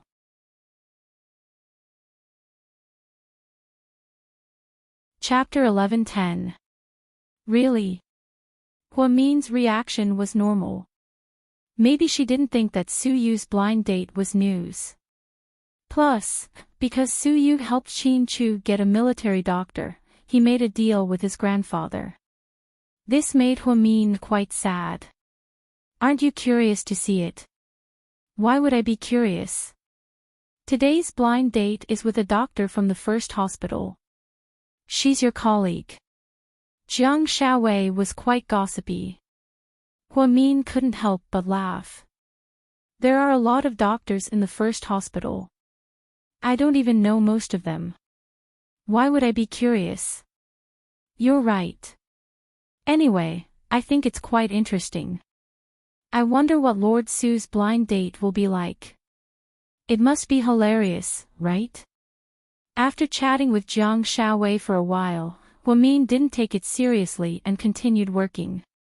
At the first hospital's pediatric outpatient department, Suyu came here to meet his blind date as requested.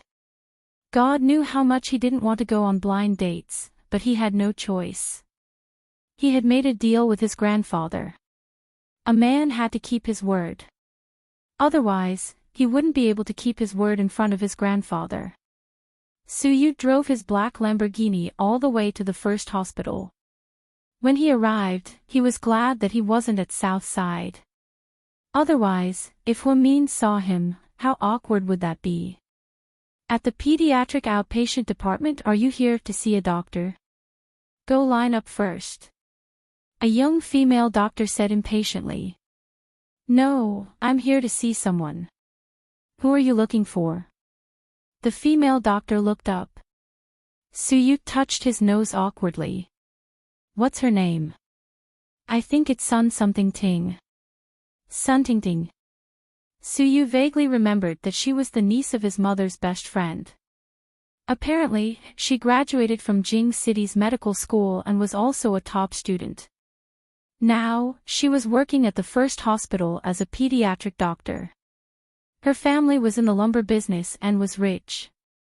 Although they weren't of equal social status, their family background was clean. Suyu wasn't interested in wood, socialites, or top students. The only thing that piqued his interest was the profession of a doctor. He was actually quite curious. Were all women who were doctors the same as Huamin? Or just like Huamin? Suyu was curious, but he also kept his promise to his grandfather. He obediently went on the blind date. Sun Yiting, the female doctor corrected her. Yes, Sun Yiting. Suyu immediately understood after being reminded. Where is she now? Suyu looked around, trying to look into the clinic. There's no need to look. I'm her. The female doctor took off her mask. Suyu froze on the spot. How could there be such a coincidence? To think that one of them would be the true body.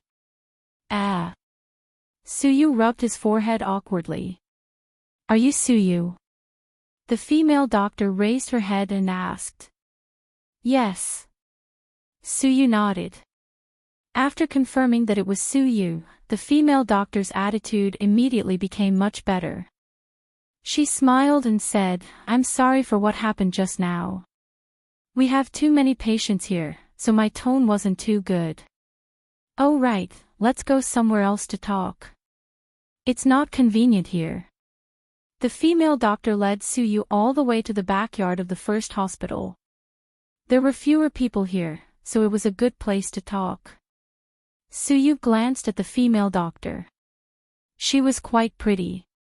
She was around 165 centimeters tall, fair and clean.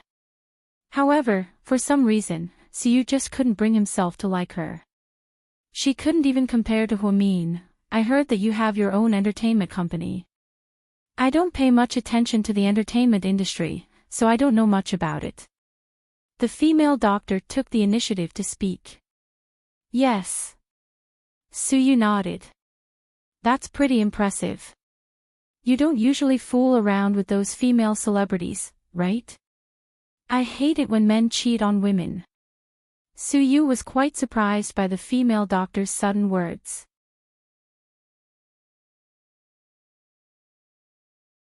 Chapter 11:11.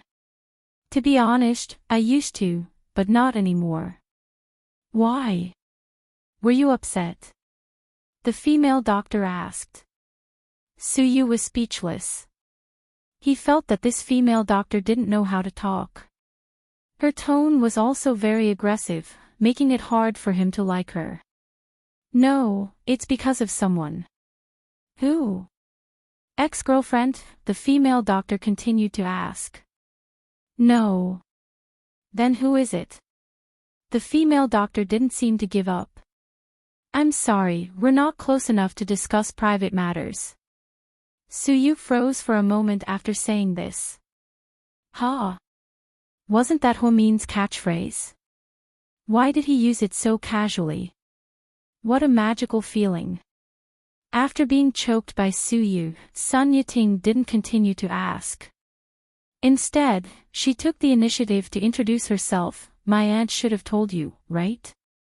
I graduated from Jing City Medical School. I'm a top student.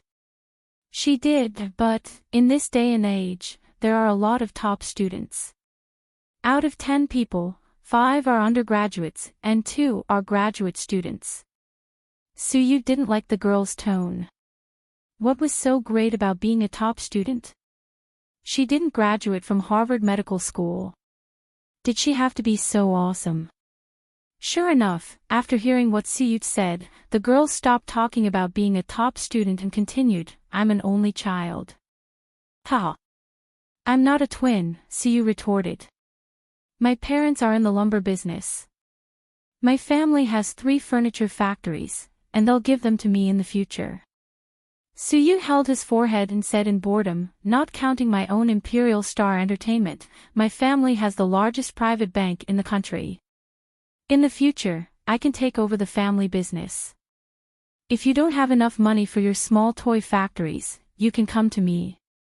I might be able to help you get a loan, you. Sun Yiting was furious. Why do you speak so harshly?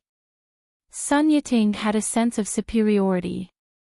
She had gone on many blind dates, and it was always the men who praised her. This was the first time that he had seen Suyu speak so crudely, so he was furious. Then when you talk to me, can you not be so pretentious? Suyu resisted the impulse several times. Otherwise, he really wanted to give her a few slaps. I'm not pretending. I'm just telling the truth. Sun Yiting didn't seem to think that she was wrong. Did your aunt tell you who I am? Suyu asked with his arms crossed. He did. He said that your family is in the banking business. You even have an entertainment company. Then do you know who my entertainment company has made famous? Suyu glanced at her coldly. The female doctor shook her head. Does Jian Tong know? I know. Isn't she the most popular female celebrity now? The one who acted in the palace drama. It seemed that she hadn't lost her mind after working so much. Yes, she was groomed by my company. I can ask her to serve me tea at any time. Can you? Sun Yiting was stunned. Is your company that powerful? Sun Yiting had just returned to the city and worked at the first hospital for less than half a month. Therefore, she didn't know much about the situation in the city, let alone the legend of Suyu. That was why she dared to speak so boldly. Forget it, it's a waste of time to talk to you. If it weren't for my mom, I wouldn't have talked to you. I'm leaving. Then, Suyu turned around and left. Hey, Mr. Su, wait a second. What? Suyu said in annoyance. This idiot who pretended to be a persecutor had completely worn out his patience. What do you think of us? The female doctor asked shamelessly. I think there are 10 Pacific Oceans between us. After speaking, Suyu left without looking back. The female doctor was left alone in a mess. 10 Pacific Oceans, how far was that? Was it necessary? After walking out of the first hospital and getting into his Lamborghini, Suyu picked up his phone and dialed a number. Mom, it's done. How was it? Is that girl your type? Mrs. Su asked nosily.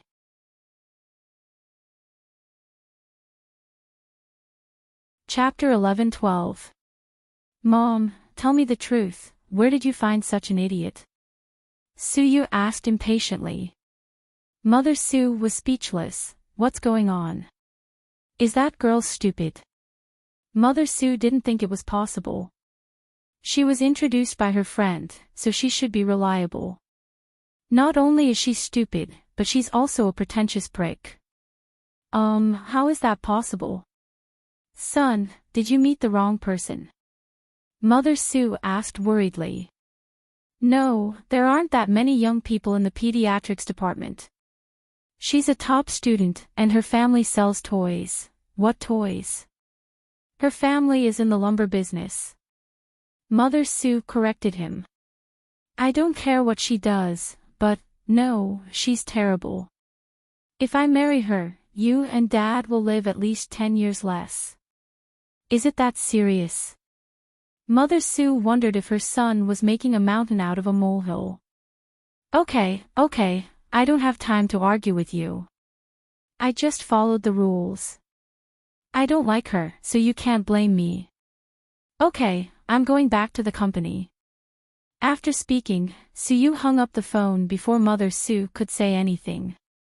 Suyu wanted to drive straight back to the company, but for some reason, he drove to Southside Recuperation Center. Since he was already there, he couldn't let it go to waste. So, after hesitating for a while, Suyu got out of the car. Inside the neurology office, Huamin was looking at the CT scans of the patients' heads on her computer and analyzing their conditions. When she heard a knock on the door, she thought it was her assistant, so she didn't even look up. Come in. Suyu opened the door and slowly walked in. Jia, can you get me a glass of water? Thank you. Huamin reached out and pushed her personal glass of water forward. Suyu froze for a second, then obediently picked up the glass and went to the water dispenser to get Huamin some water. Then, she placed the glass on her desk. Huamin was engrossed in reading the documents. She took a sip of water and slowly put it down. Shao Jie, do you have the patient's medical record from yesterday? Give it to me. I think you're about to have a split personality. Suyu looked at Huamin's profile and laughed. Huamin was surprised to hear Suyu's voice. Why are you here? Who do you think it is? Suyu looked at her with amusement. I thought it was my assistant. Huamin was too engrossed. Is your assistant as tall, strong, and handsome as me? All right, stop joking around. Why are you here? Well, I'm here to visit a friend. He's recuperating here. I just remembered that I've been busy with work recently and haven't been able to sleep well, so I wanted you to prescribe me some sedative medicine. Suyu deliberately tried to find a topic. He really couldn't say that he came because he wanted to see her, because every time he got serious, Huamin would feel especially awkward. That was why he came up with all kinds of excuses. You can't take sedative medicine casually, you'll become dependent on it. I recommend physical therapy. How do I do that? Use an eye massage machine, drink some red wine before bed, and listen to some soft music to relieve your tense nerves. You can't sleep well because the nerves in your brain are too excited. You might be under a lot of pressure or have something on your mind. Just adjust yourself, it's not a serious illness, Huamin advised. Okay, I'll go back and try it. Suyu nodded. Didn't you go on a blind date today? How was it? Any progress? Huamin suddenly thought of this and asked with a smile.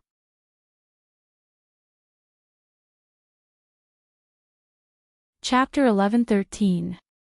You're so well informed. Don't tell me you found someone to follow me. Do you think I'd spend that kind of money to follow you? Huamin laughed. Sigh, don't even mention it. My blind date is an idiot. I can't even look at her. It's like she's torturing me, Suyu complained. Isn't she a doctor from the first hospital? Yeah, because she's a doctor, I was curious and agreed to take a look at her. But, what the hell? It's crazy. Suyu really regretted agreeing to her mother's arrangement. It seemed like she had been blinded by the profession of a doctor. She mistakenly thought that all female doctors were like Huamin, smart, self-aware, and calm. Really? Aren't you exaggerating? Huamin looked at Suyu, amused. Suyu looked at Huamin and suddenly reached out to take off her glasses and put them on herself. Huamin didn't expect this sudden action. Hey, what are you doing? Are you a robber? Nice glasses, give them to me. After Suyu put them on, she took out her phone and took a picture of herself. No way, you're a godlike tycoon. Why would you rob someone else? Of course I can't give them to you, but I can sell them to you for 1,000. You and Jiang Xiaowei don't have the same mother, right? You're so fucking alike, all you talk about is money. Suyu looked at Huamin speechlessly and immediately thought of Jiang Xiaowei, that money grubber. Maybe, I'm going to do a DNA test with her later. Huamin was extremely cooperative. Wei Liao is so lucky to have Jiang Xiaowei. After Suyu finished speaking seriously, he took off his glasses and placed them on Huamin's table. He looked at her with a complicated expression and said, Qin Chu is so lucky to have Huamin. After hearing Suyu's words, the usually eloquent Huamin bit his lips, not knowing what to say. She didn't know why, but sometimes, when she heard Suyu speak seriously, she would feel sad. Ha, I'm fine. I just saw a friend and came to see you. You can continue with your work. I won't disturb you. After speaking, Suyu turned around and left. Suyu. Huamin suddenly called out to him. Suyu turned around with one hand in his pocket, looking very handsome. Don't you like this spectacle frame? I'll give it to you. After speaking, she didn't forget to add, it's free. Forget it, no matter how much I like it, it's not mine. You can keep it. Thank you. Suyu smiled. After speaking, he walked out of Huamin's office. Huamin was slightly surprised. Then, she quietly picked up the spectacle frame, put it on, and continued to work. Every time she saw Suyu, she felt very complicated, especially when Suyu was serious. So, to be honest, Huamin didn't want to have too much contact with Suyu. She felt that it was better for everyone. But the difference was that every time Suyu saw Huamin, he felt a sense of satisfaction. It was as if he was going to be in a good mood for the day. Fei Wang had a song called Legend. There was a line in the lyrics that was very suitable for this situation. Just because I saw you in the crowd, I couldn't forget your face. I dreamed that one day we would meet again. Since then, I've been missing you alone. When I miss you, you're in front of me. When I miss you, you're in my mind. When I miss you, you're in my heart. I'd rather believe that we were fated in our previous lives, that our love story in this life won't change. I'd rather wait for you to realize that I've always been by your side. On the way back, Suyu played this song on repeat. Today, he no longer felt pain from missing her. Instead, he felt happy because he saw Huamin. Imperial Star Headquarters. When Suyu returned to his office, there was a pile of documents waiting for him to sign. After reviewing them one by one, he began to sign them fluently. President Su, how was your blind date today? Assistant and asked nervously.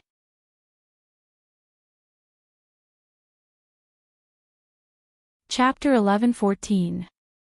Suyu paused in the middle of signing a document. He looked up and narrowed his eyes as he sized up his assistant. When did you stop being an assistant and become a paparazzi? No, I'm just concerned about your marriage, President Su. And admitted that he wanted to know if his boss's relationship was going to end well. Will my marriage affect your career? Suyu asked angrily. It won't affect my career, but I was thinking, if you can get married, maybe I can have a vacation. Boss, I'm getting married next month and I'm going back to my hometown for the wedding. Can you give me a week off? And gritted his teeth and finally said his little wish. Suyu, so, when did you get a girlfriend? Suyu was too surprised. And had been by his side for a long time.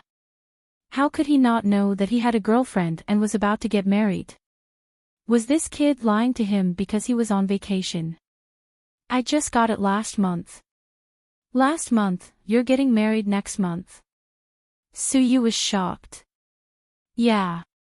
And nodded. Flash marriage. Yeah. And nodded again. How did you meet? I shook it. Damn. I'm speechless. I approve your vacation. I'll give you half a month off. You can even have time for your honeymoon. Thank you, boss. And was excited. Boss, yeah. Good luck to you too. Get out of singlehood soon. And really hoped that his boss could have a partner. Thank you. You don't have to worry about me.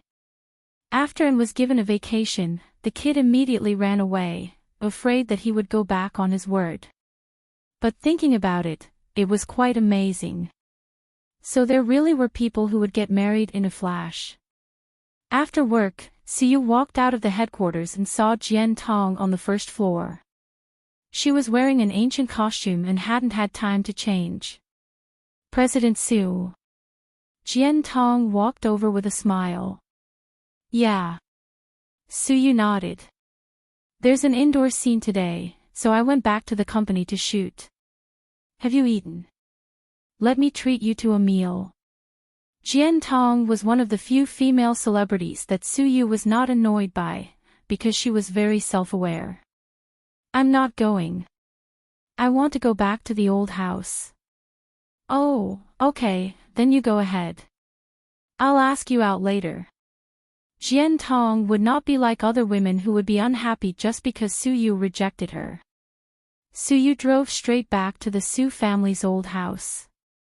The renovation of the new villa was almost done, but he wasn't willing to live there. She had gotten used to living at home and was actually a little afraid of loneliness. Son, you're back. Dinner is ready. Today, I made your favorite braised pork trotters. Mrs. Su smiled. Suyu didn't seem to be in a good mood. It doesn't matter if we can't do it today. We have more tomorrow. Before Mrs. Su could finish, she was interrupted by Suyu. Mom, thank you. I know that you and Grandpa are doing this for my sake, so you helped me. But I really don't like them. I'm really tired. Can you not make any more arrangements? Mrs. Su's heart ached when she saw her son's tired expression. Son, are you still thinking about? Mom. I know what I'm doing. After saying this, Suyu went straight upstairs. Mrs. Su looked at her son's back with sadness. Her son was so good, but Huimian just didn't like him. It was all God's will. Hui Yanyan hadn't been out much lately because there were always people who wanted to kick her when she was down. Today, she received a call from one of her best friends who wanted to buy her coffee. However, when she arrived, she saw that there was another person besides that woman. She also knew that person. Hello, Miss Hua, Song Yisher said with a smile. Miss Song. Don't be so formal. Sit down, let's talk. Miss Song and I don't really know each other. Hui Yanyan had learned to be smart recently and looked at Song Yisher a little defensively. But I'm very interested in Huimin. Are you willing to work with me? Song Yisher looked at Hui Yanyan with a smile. Hui Yanyan looked at her in surprise.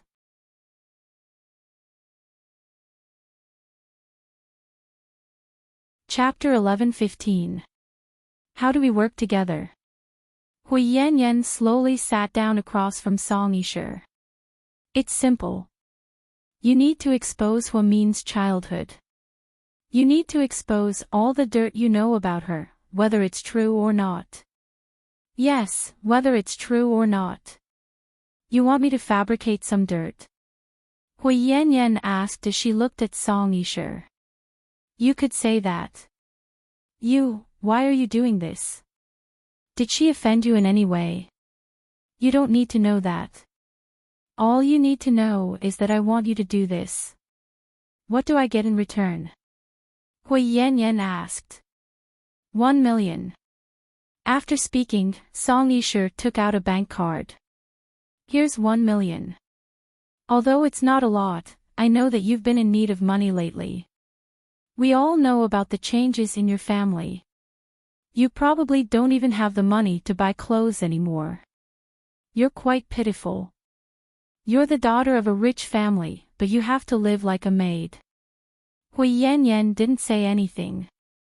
She only looked at the bank card with a complicated expression on her face. It's actually very simple. As long as you say it, no one will pursue the matter, right? You're Huamin's half-sister, and your last name is Hua. All you have to do is stand up and expose some dirt on her, and the 1 million is yours. It's that simple. Huamin will kill me.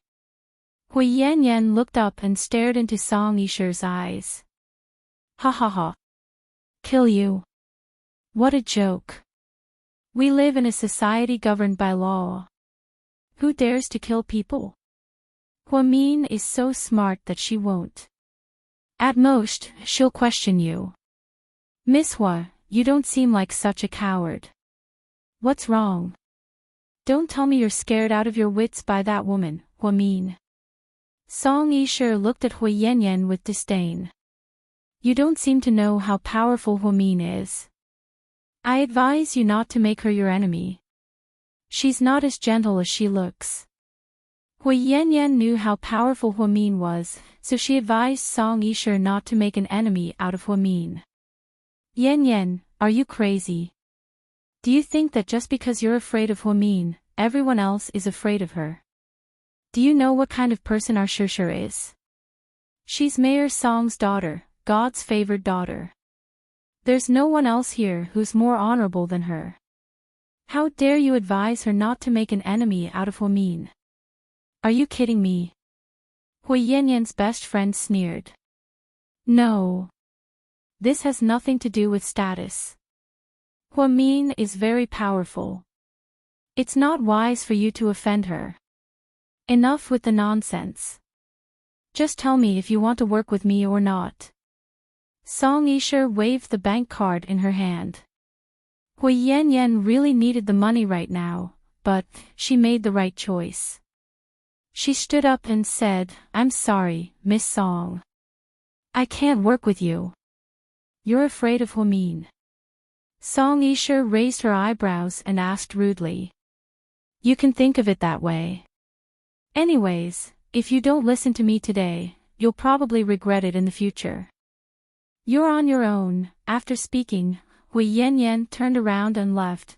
Song Yishe looked at the woman beside her in exasperation. Didn't you say that Hui Yanyan was an idiot? Why did she refuse? I tried so hard to persuade her, but she didn't take the bait. I wasted so much time talking to her. Do you know her at all? Song Yishe thought that Hui Yanyan would definitely take the bait for the 1 million yuan. Then, she would be able to expose Huamin in a negative light. She wanted to take the opportunity to do something, but to her surprise, Hui Yanyan didn't take the money. What a surprise!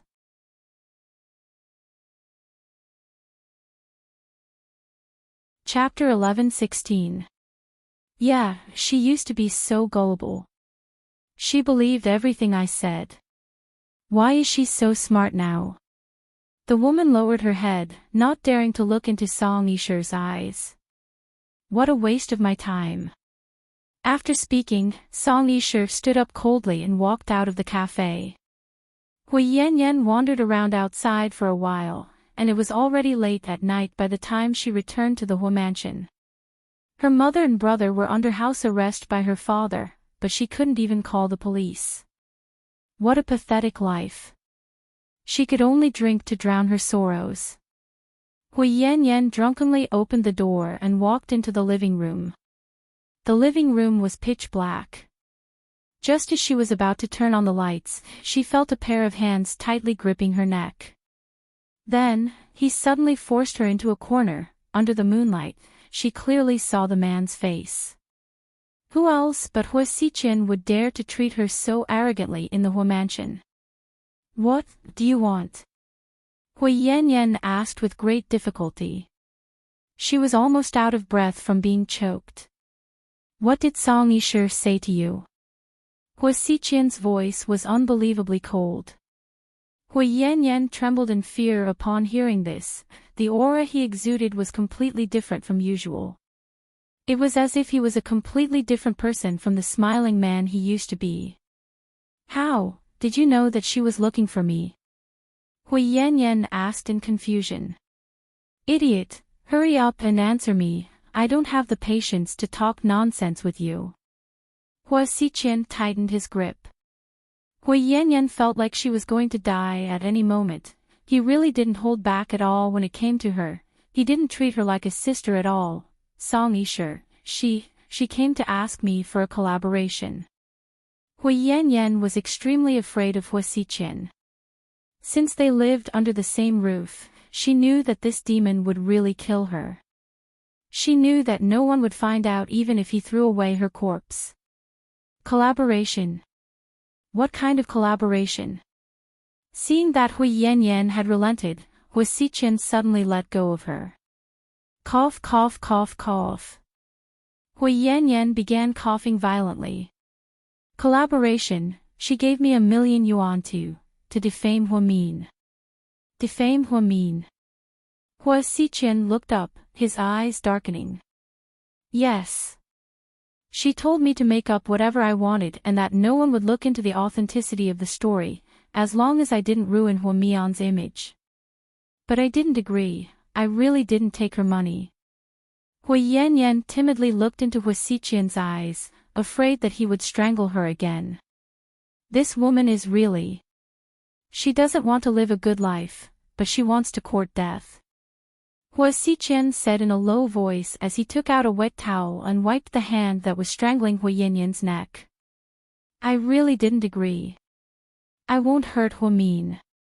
She helped me twice and I owe her a lot. I won't do that, trust me, I know you wouldn't dare, get out. After Hua Xiqian yelled at her, Hui Yanyan was so scared that she peed her pants and ran upstairs. She stayed in this house all day and had to listen to Jiang Hong. Hua Xiqian didn't like her, and she was threatened by Hua Xiqian. Hui Yanyan was under a lot of stress. She really wanted to find a random man and marry him so that she could leave this terrifying house. After Huamin got off work, he called Qin Chu. He seemed to be busy.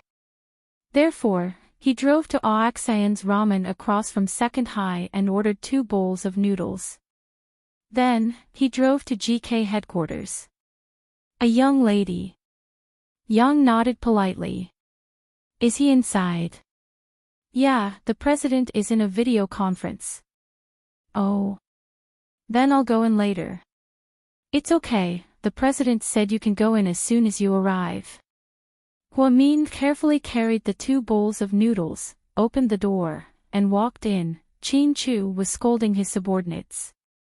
The people in charge of the subsidiary companies all lowered their heads and didn't dare to make a sound. Redo the proposal before Friday. If it doesn't go well this time, you guys can all go home and retire. Yes, President. Qin Chu coldly hung up the phone. Then, he glanced at Huamin, who was standing at the door. His cold expression immediately softened, and his eyes became gentle. Mian, come here. Qin Chu gestured with his finger. Ever since they got married, Qin Chu mostly called her honey and rarely called her Mian. Every time he called her Mian, it meant that he was up to something. Therefore, Huamin cautiously walked towards him.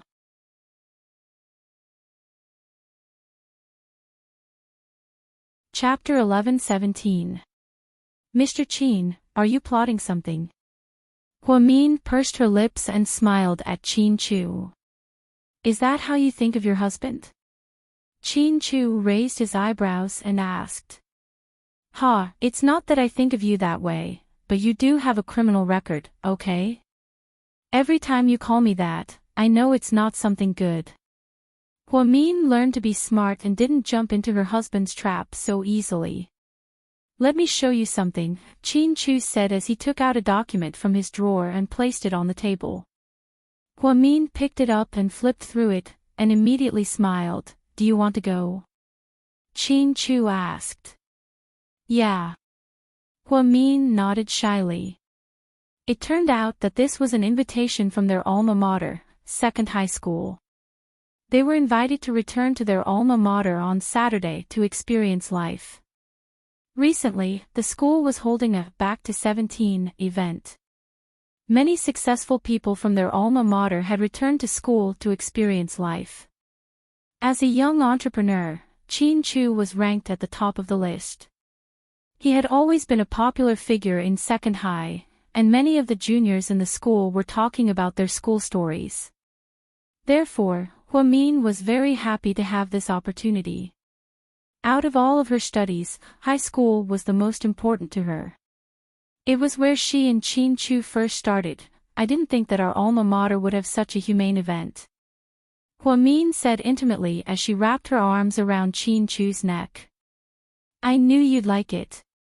When I went to buy ramen, I was thinking about how great it would be if I could turn back time. I would definitely cherish those 3 hurried and beautiful years. Honey, I'm hungry. Qin Chu suddenly said pitifully. Oh right, I forgot. Here, I brought some ramen for you to eat. Then, Huamin reached out to open the bag of ramen on the table. However, Qin Chu began to move his hands up and down her body. Huh? What are you doing? Huamin immediately turned his head. I'm really hungry. I need to eat this before I can eat that. Qin Chu's words were very meaningful. What are you talking about?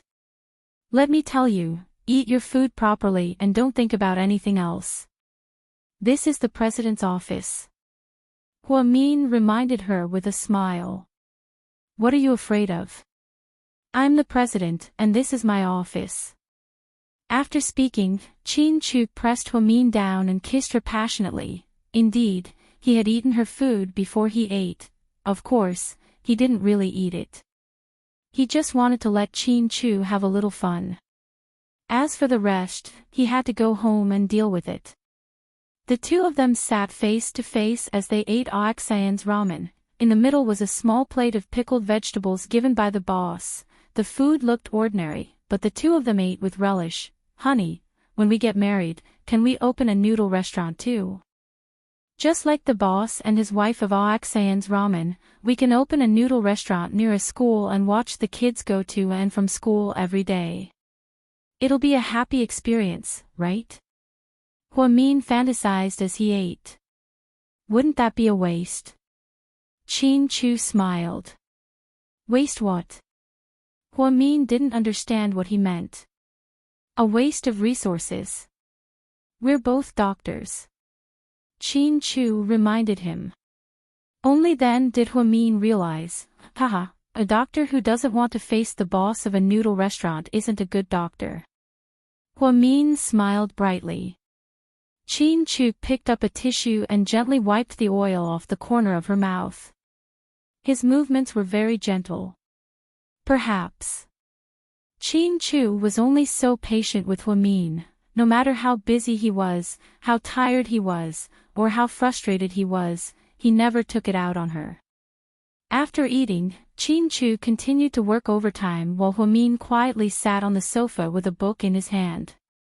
After working for a while, Qin Chu tilted his head and looked at Huamin as if he couldn't get enough of him. Then, he playfully rolled up a tissue and threw it at Huamin. It hit Huamin right on the head.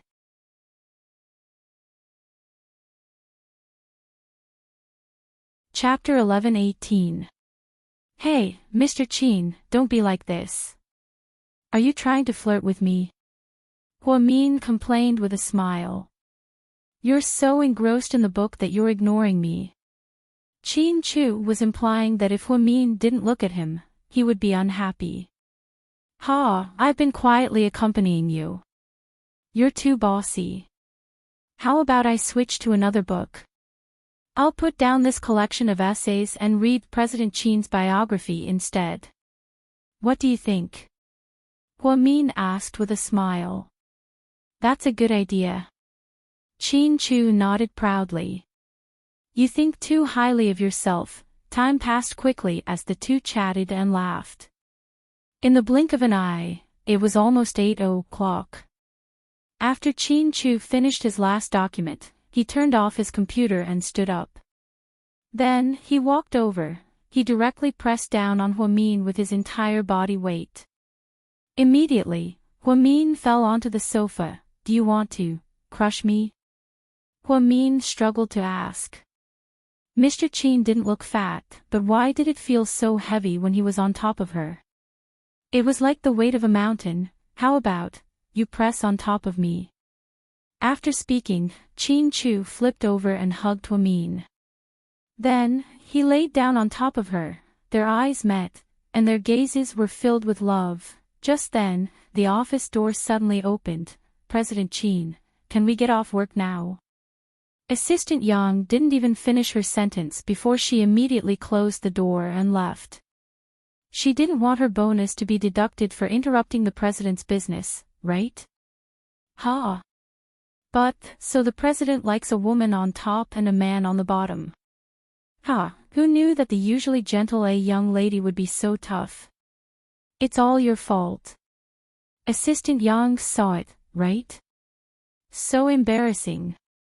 Huamin covered her eyes with her small hands. She was too ashamed to face anyone. Obviously, nothing had happened, but this posture was too thought-provoking. Anyone who saw it would think the wrong thing, right? It's over, it's over. There must be a misunderstanding now. I can't explain it clearly even if I'm in the right. Huamin kept saying that there was a misunderstanding. Qin Chu was below her, his hands nimbly reaching into her sweater. Since he's misunderstood, let's just confirm the charges. After saying that, without waiting for Huamin to resist, he fell into the gentle web of love woven by Qin Chu. By the time the two of them left the president's office, it was already 9 o'clock. For an entire hour, Huamin felt like his face was burning as he recalled the scene just now. The sofa is too hard. I'll get someone to replace it tomorrow, Qin Chu muttered to himself. Huamin lowered his head even more. Qin Chu held her hand and they went home together. When they arrived at South Hill Manor, they realized that Lady Qin was there. Mom, it's so late. Why are you here? Qin Chu asked faintly.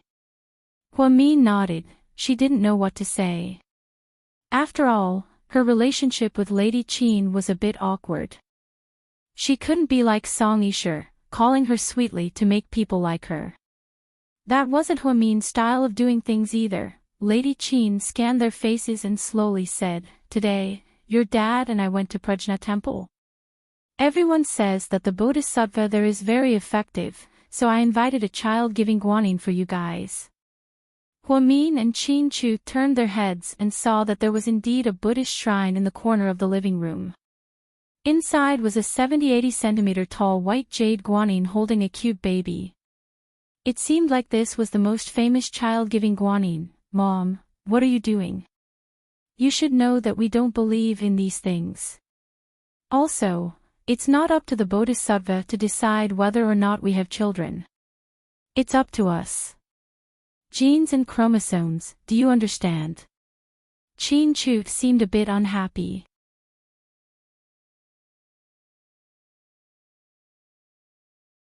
Chapter 11-19. He was an atheist, so he didn't believe in anything that couldn't be explained by science. He also didn't believe in gods. In his own words, he only believed in himself. Huamin was more interested in religious beliefs, so she didn't say anything. Instead, she quietly looked at the Buddha statue. Don't worry, your dad and I want you to have children soon, so we invited one over. You don't believe in Buddhism, so you don't have to abstain from meat or pray to Buddha. You don't have to make offerings every day. On the 1st and 15th day of the lunar month, ask the servants to put some fruits on the table. You can just light some incense. Chin-Chu was just about to ask his mother to take it away, but Huamin said, "Thank you." Chin-Chu looked at Huamin in surprise. She actually accepted the gift and even expressed her gratitude to his mother. Lady Qin seemed to be in a good mood as she nodded. Then, Chin-Chu went upstairs to take a shower. Huamin sat with Lady Qin in the living room for a while. They used to be rivals, so they rarely had the chance to sit together and chat. So, the atmosphere was quite awkward at first. "The hospital has been busy lately, right?" Lady Qin asked. "Yeah, it's the end of the year, so it's a little busy. You're not a nurse anymore, so you don't have to work night shifts anymore. Also, I heard that neurology doctors don't have to work day and night shifts like gynecologists do, right?" "Yes." Huamin continued to nod. "Work is important, but so is family. I hope you can pay more attention to Chu and your family when you're free." "I will.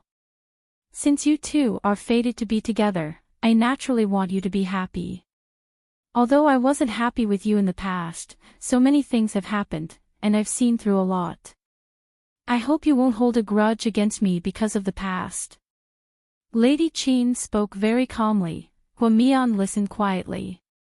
She knew that Mrs. Qin was referring to Uncle Jing's death when she mentioned the old grudge. If it was in the past, Huamin might have felt estranged. After all, it was a human life and Uncle Jing treated her so well. However, some things that happened later changed her view of him. In particular, Huamin had a bold speculation that his family background might be closely related to Uncle Jing. Uncle Jing's death might not have been caused by the Qin family. Perhaps someone was using the Qin family behind the scenes. She might be the one who killed Uncle Jing, because all the witnesses who knew about her identity back then were either dead or missing. Even the information had been completely destroyed. How could this be a coincidence? Huamin planned to ask Lady Qin about the ins and outs of the past when he had the time, but not now. After all, now was not the right time. The relationship between the two of them had just improved. If they kept asking about that matter, it wouldn't be good for either of them. Huamin thought about a lot of things better than the average person. Although she was only 24 years old, the things that she did and the things that she said were sometimes better than people in their 40s. It was as if she was born with a calm and steady aura. This aura was something that other girls her age didn't have. Back then, it was because of this unique aura that Chin-Chu was infatuated with her and couldn't extricate himself from her. "Don't worry, since I'm married to Chin-Chu, I won't dwell on the past. However, I hope that you won't misunderstand me because of a few words from other people, especially those who have bad intentions," Huamin replied calmly. Huamin was also very straightforward. She directly targeted Song Yishe.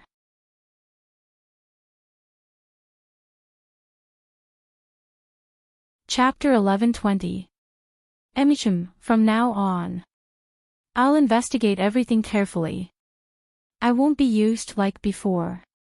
After speaking, Lady Qin looked at her watch. It's getting late, you guys should get some rest. I'm going to go now. Okay, bye. After seeing Lady Qin off, Huamin went upstairs to take a shower and then went to bed with Chin-Chu. My mom is superstitious, don't mind her, Chin-Chu turned his head and explained to Huamin. That's good. Maybe Bodhisattva really will come to our house and give us a baby. You believe in superstitions? Chin-Chu was slightly surprised. Sometimes. I have to believe in superstitions. Huamin smiled helplessly. She also wanted to have a child, but she had no other choice. So, wasn't it a last resort to pin her hopes on the gods? Heartbroken, Chin-Chu hugged Huamin from behind. Don't be sad, we'll have a baby. She or he might be on their way here, the next morning, Chin Chu left Sea City on a private plane at 5 a.m. because he had to go on a business trip. Huamin drove to work alone, but he felt like he was being followed the entire way. However, when he turned around, he couldn't find any clues. It was a strange feeling. Huamin frowned as he slowly drove off the highway. Not far behind him, a woman's voice came from a black Hummer. Okay, stop following her. She's very smart. If you keep following her, she'll find out. Yes, boss. Several men in black nodded in response. When Huamin arrived at the hospital, he was still in a daze. Chief Hua, this is the main topic of today's morning meeting. Please follow this explanation. Assistant Chen Jia handed him a document. Chief. Chen Jia whispered again. Only then did Huamin come back to his senses. Emichim. What did you just say? Huamin turned around to look at Chen Jia. I said, this is the summary of the morning meeting that I've prepared for you. You must just follow this explanation. Oh, okay. Huamin reached out to take the folder, but he was still absent-minded. Director. You. Is there something wrong? No. If you're busy, I can go to the meeting for you. You look so distracted. Chen Jia rarely saw Huamin like this, so she couldn't help but worry. I'm fine. You can go back to work. Yes. After the morning meeting, Huamin walked out of the conference room and passed through the outpatient hall on the first floor before he could take the elevator to his office floor. At this moment, the same feeling appeared again. It was as if she felt someone staring at her, but she didn't know who that person was. She looked around in a panic and saw doctors, nurses, and patients coming and going. She couldn't tell them apart. He only felt a splitting headache. Why is this happening? It's so strange. Huamin muttered to herself and then hurriedly got into the elevator.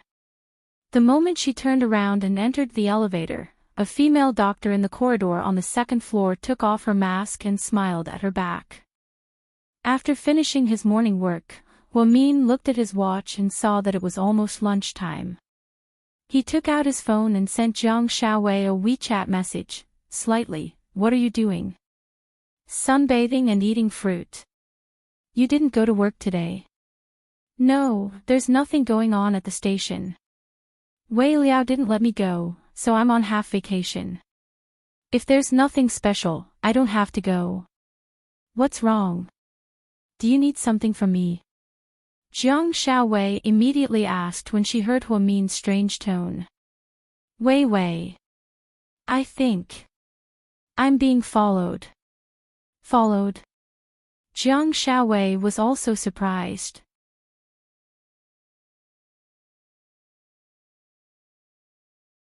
Chapter 11:21. Yes, but I'm not sure, because I haven't found any clues or evidence yet.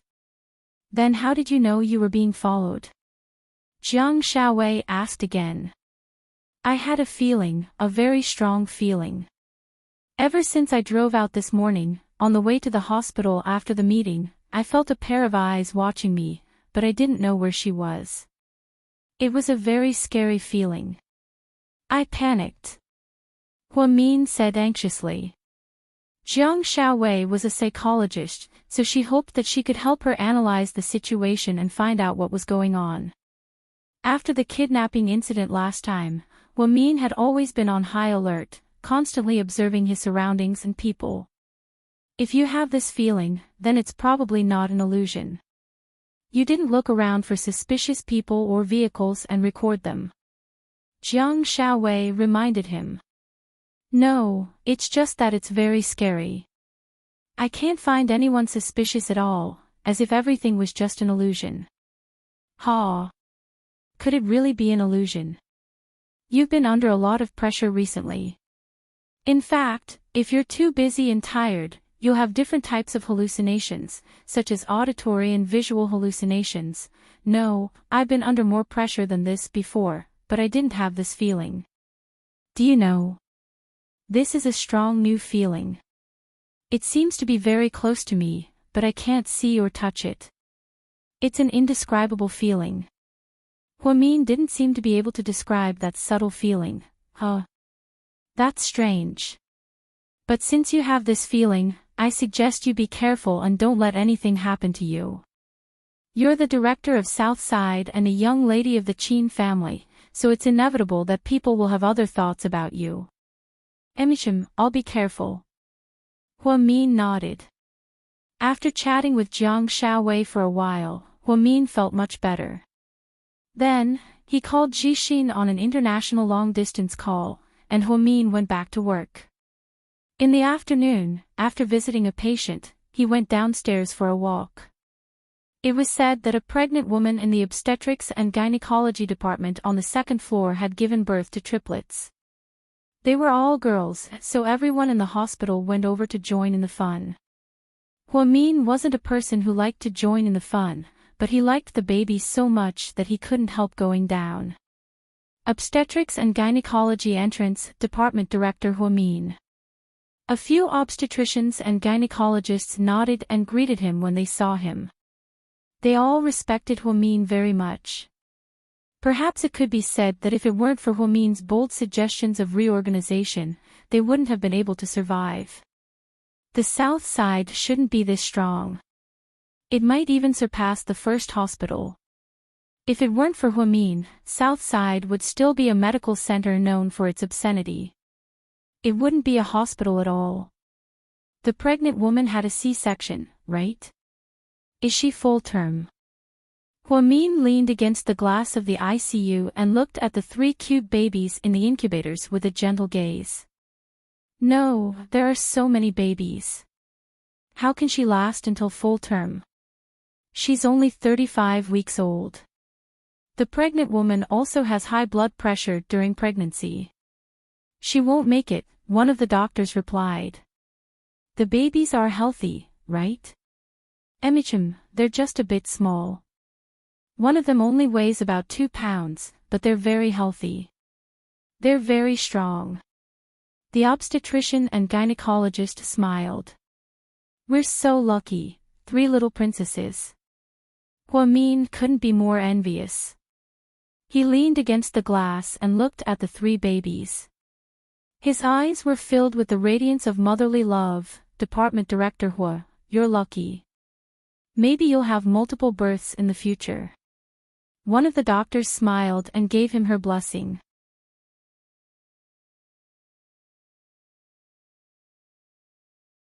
Chapter 11:22. Huamin smiled shyly. How can I be that lucky? Plus, I don't have the genes for multiple births in my family. It's hard to come by, and the chances are very low.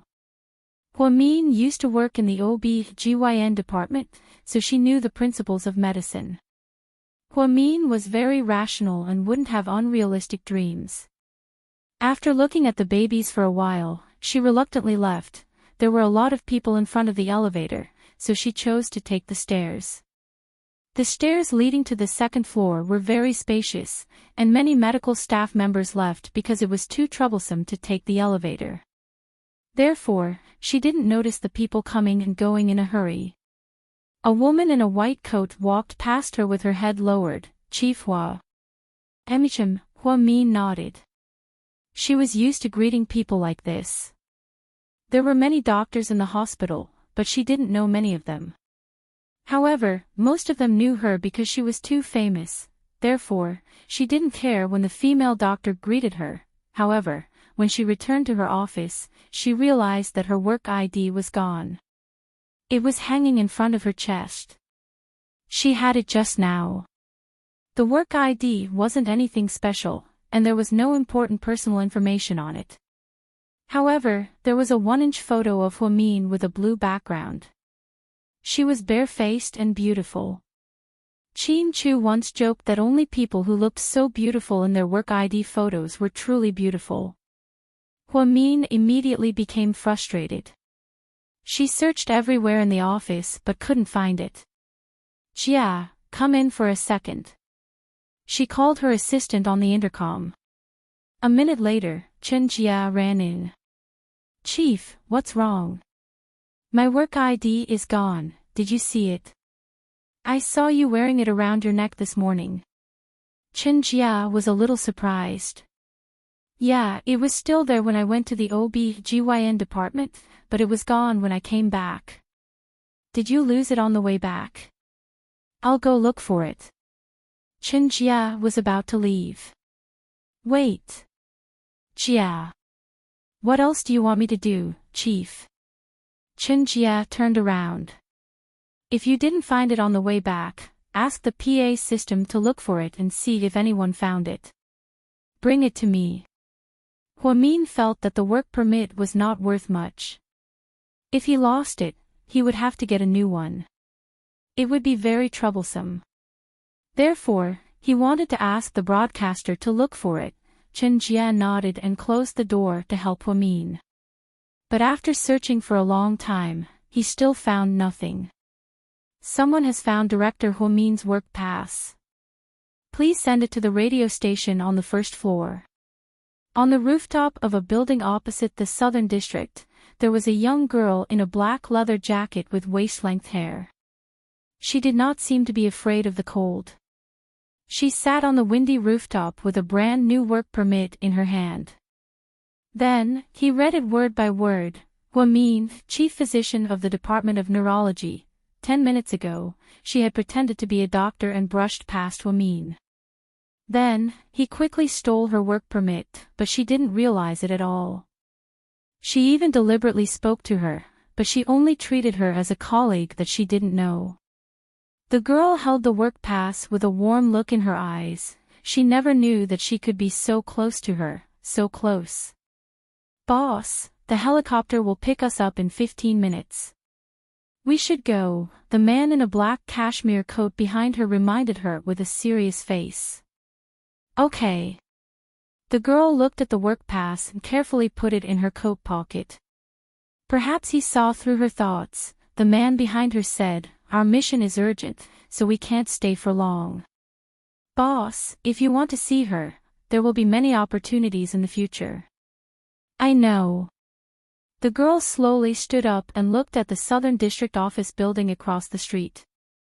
Then, she slowly put on a pair of black deerskin gloves. She jumped down from the top step of the rooftop and left with the man. The radio station broadcast for an entire afternoon. In the end, Huamin still couldn't find the work pass, so he applied for a new one. At night, when Huamin got off work, he put on his headphones and called Qin Chu. "Honey." Qin Chu picked up the phone, his voice always filled with gentleness. "Honey, are you back?" Huamin smiled happily.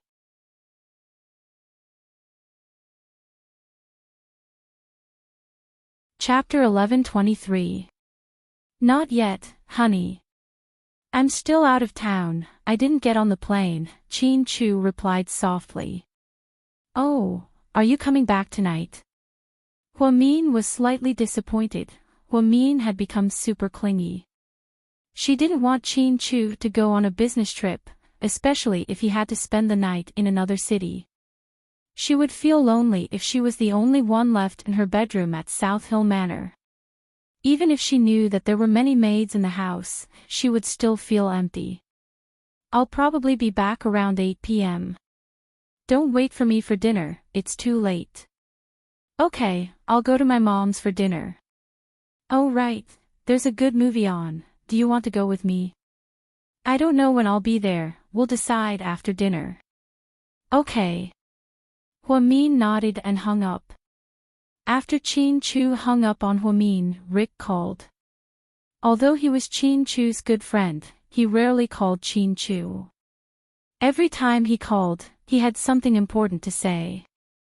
So, Qin Chu was very careful when he picked up Rick's call. "Qin Chu, something strange happened today, I have to tell you." "Okay, go ahead." Qin Chu looked calm. "You know that I've sent people to protect Huamin, right? So, we know who's around her.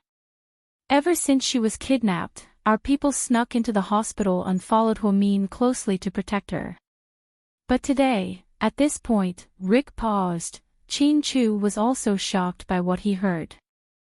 What happened today? Chin Chu asked. When Huamin went to work this morning, a suspicious Hummer followed her, but I'm not sure. What do you mean you're not sure? Chin Chu frowned slightly. Rick wasn't sure what kind of person it was. Was Mion in danger again? Because that car would sometimes wander behind her, but after a while, it would change lanes and leave. Then, it would appear out of nowhere. This feeling doesn't make sense. Then this car, will it follow her all the way to Southside? Chin Chu asked worriedly. No. When we were about to reach Southside, the car turned in another direction. It seemed like a coincidence, but based on my years of experience, I don't think it's a coincidence. If it's not a coincidence, then we can only say that the person in the car is an expert and is playing a game of hide-and-seek with us. If that's the case, then it's a little troublesome because the person is obviously very intelligent. So, I want to ask you, do you want to increase the protection of Huamin, or tell her not to go to work for a while? Rick was a very calm person. He was known for his steadiness in handling matters. Some people might think that he was making a mountain out of a molehill. However, the truth was that his analysis was always right. Even if it was just a hunch, it was always accurate. I don't think it'll work if we tell her to stay at home. Mion won't agree. She can't stay idle. How about this, I'll trouble you to send more people to make sure she's safe. Chin Chu thought for a moment and said. Okay, I'll tell my people to be more careful. Oh, right, there's one more thing that's suspicious. I wonder if it has anything to do with this. I have something to tell you. Rick suddenly remembered something. Go ahead.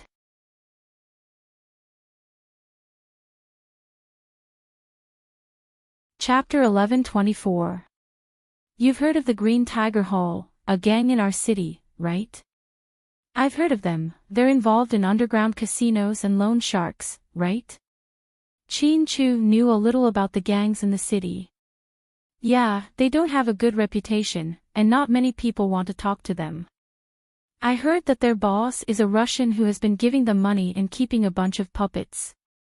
But this morning, when they were setting off firecrackers in their newly built casino, there was a huge explosion. Many people were injured, and the boss of the Green Tiger Hall, Hong Ji, died on the spot. Huh? Why didn't I hear anything about it? Chin Chu was a little surprised. Because the police blocked the news, they didn't want anyone to know. The local news only said that the firecrackers exploded, but according to my investigation, someone planted a super explosive called HKN-5 in their new casino. I think they were set up. At the same time, a group of unknown people left the city on a helicopter. I can't find their identities, and I can't find any information about the helicopter either. It's very strange. Even you can't find anything. Chin Chu was even more surprised. Yeah, even I can't find anything, so I'm wondering, do these people have anything to do with Huamin's stalking? I don't think so. She wouldn't offend such a powerful person, Chin Chu said slowly. That's good, I'm just guessing. I'll leave you to work, I'll contact you later. Then Rick hung up the phone. Chin Chu, on the other hand, couldn't calm down for a long time. If this really had something to do with Huamin, then they were in big trouble.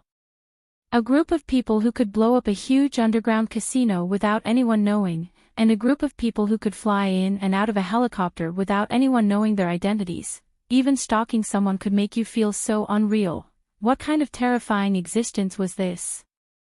Sir, Mayor Kai asked us to stay for dinner. He arranged a dinner party. Assistant Yang reminded him. He looked at his watch. It was almost 6 p.m. He promised his wife that he would watch a movie with her at 8 p.m. So, Chin Chu shook his head. Tell him we're not going, maybe next time. Okay. It wasn't the first time that the president had rejected the mayor's request. Young knew that no matter who it was, in his boss's eyes, a young lady was more important. Therefore, he immediately cancelled the dinner and took a private plane back. Before boarding the plane, Chin Chu sent a WeChat message to Huamin. "Honey, I'm on the plane. I'll be there around 8:30 p.m.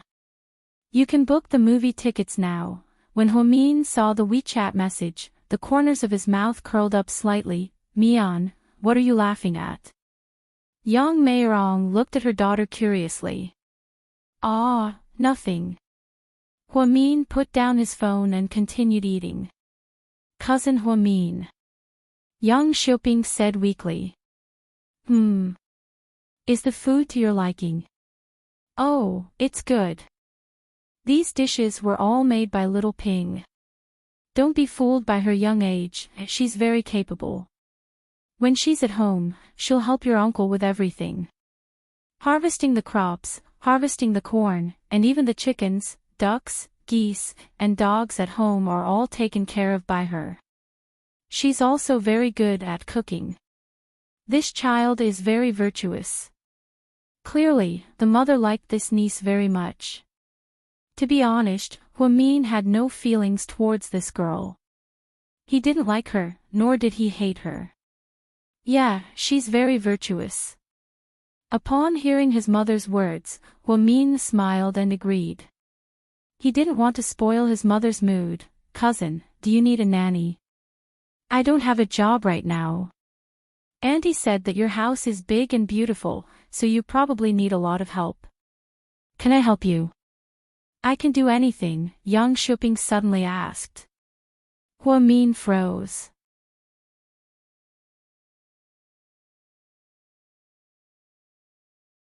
Chapter 11:25. My family doesn't need people anymore, Huamin slowly said. The truth was, South Hill Manor was so big that it didn't matter if there was one more person or one less. It would only cost a few thousand yuan a month. However, for Mr. Qin, having 10 or even 100 people wasn't a problem at all. GK's daily income was more than an ordinary person could earn in a lifetime. To Qin Chu, money was just a number, not a savings account. However, Huamin subconsciously didn't like his cousin, so he didn't want to pretend to be a saint and let her work for him. "Mian, why don't you give your cousin a job at the hospital or Qin Chu's company? She can't stay here forever." Yang Meirong wouldn't keep her niece for herself. After all, she was her biological niece and couldn't order her around like a nanny. Therefore, she had been thinking about giving her a job. She thought that since her daughter was so capable, it shouldn't be hard for her to find a job. Before Huamin could say anything, Yang Xiuping said, "Mian, I'm a timid person and I don't really like the hospital environment. Why don't you see if there are any vacancies at my cousin-in-law's company and arrange for me to work there? I haven't been to the company in a few days, I'll go check it out later. I can't give you an answer right now, but his company is mostly open for sales and senior management. I don't think you're suitable. You can also be a cleaner, but I don't want you to do that. Then, if my cousin-in-law needs someone to clean his office, I can do it for him." The girl's eyes lit up when she talked about Qin Chu. "He has a secretary and an assistant in his office," Huamin said vaguely. "Don't worry, Mian, let Xiuping stay here for now and see what she can do. It's best if you can find her a place to eat and live, or else it'll be inconvenient for her to get to and from work. Mom, the places that provide food and living are mostly in the service industry, like restaurants and hotels. The employees of big companies don't care about where they live. Even if we eat, it's only lunch." Huamin looked at his mother, a little troubled. "That's fine, we'll talk about it when we find one." Huamin didn't have much of an appetite either. He got up and wiped the corner of his mouth. "Mom, I'm done eating. I'll leave first." "You're leaving so soon. Have some more fruits." I'll get Shopping to wash an apple for you. No need, I still have something to do. Huamin hugged his mother and acted coquettishly before walking out. Cousin, I'll walk you. Young Shopping volunteered to walk Huamin all the way to the entrance of the neighborhood. Cousin, why didn't my cousin-in-law come with you today? Young Shopping suddenly asked. He's on a business trip. He's not home. Oh. Then you have to be careful. Be careful of what? Huamin frowned slightly. He didn't know what Xiaoping meant. When a man says that he is going on a business trip, he actually has a woman outside. Cousin-in-law is so handsome and has a lot of money. I guess he might have a woman outside. You'd better keep an eye on him and don't let him go out in the future. Ha, who told you this? Huamin sneered. I saw it on TV. That's how it's supposed to be. Young Shopping replied blankly. Huamin patted Young Shopping's shoulder and said in a meaningful tone, don't watch those 8 p.m. dramas anymore. Go out more often and experience the real life of a big city. Then, Huamin pressed the car remote, opened the door, and got into the driver's seat. Young Shopping was still trying to figure out what Huamin's words meant. Huamin bumped into someone he knew when he was buying tickets at the movie theater downtown. Why are you here? Huamin was surprised to see Rick at the entrance of the movie theater.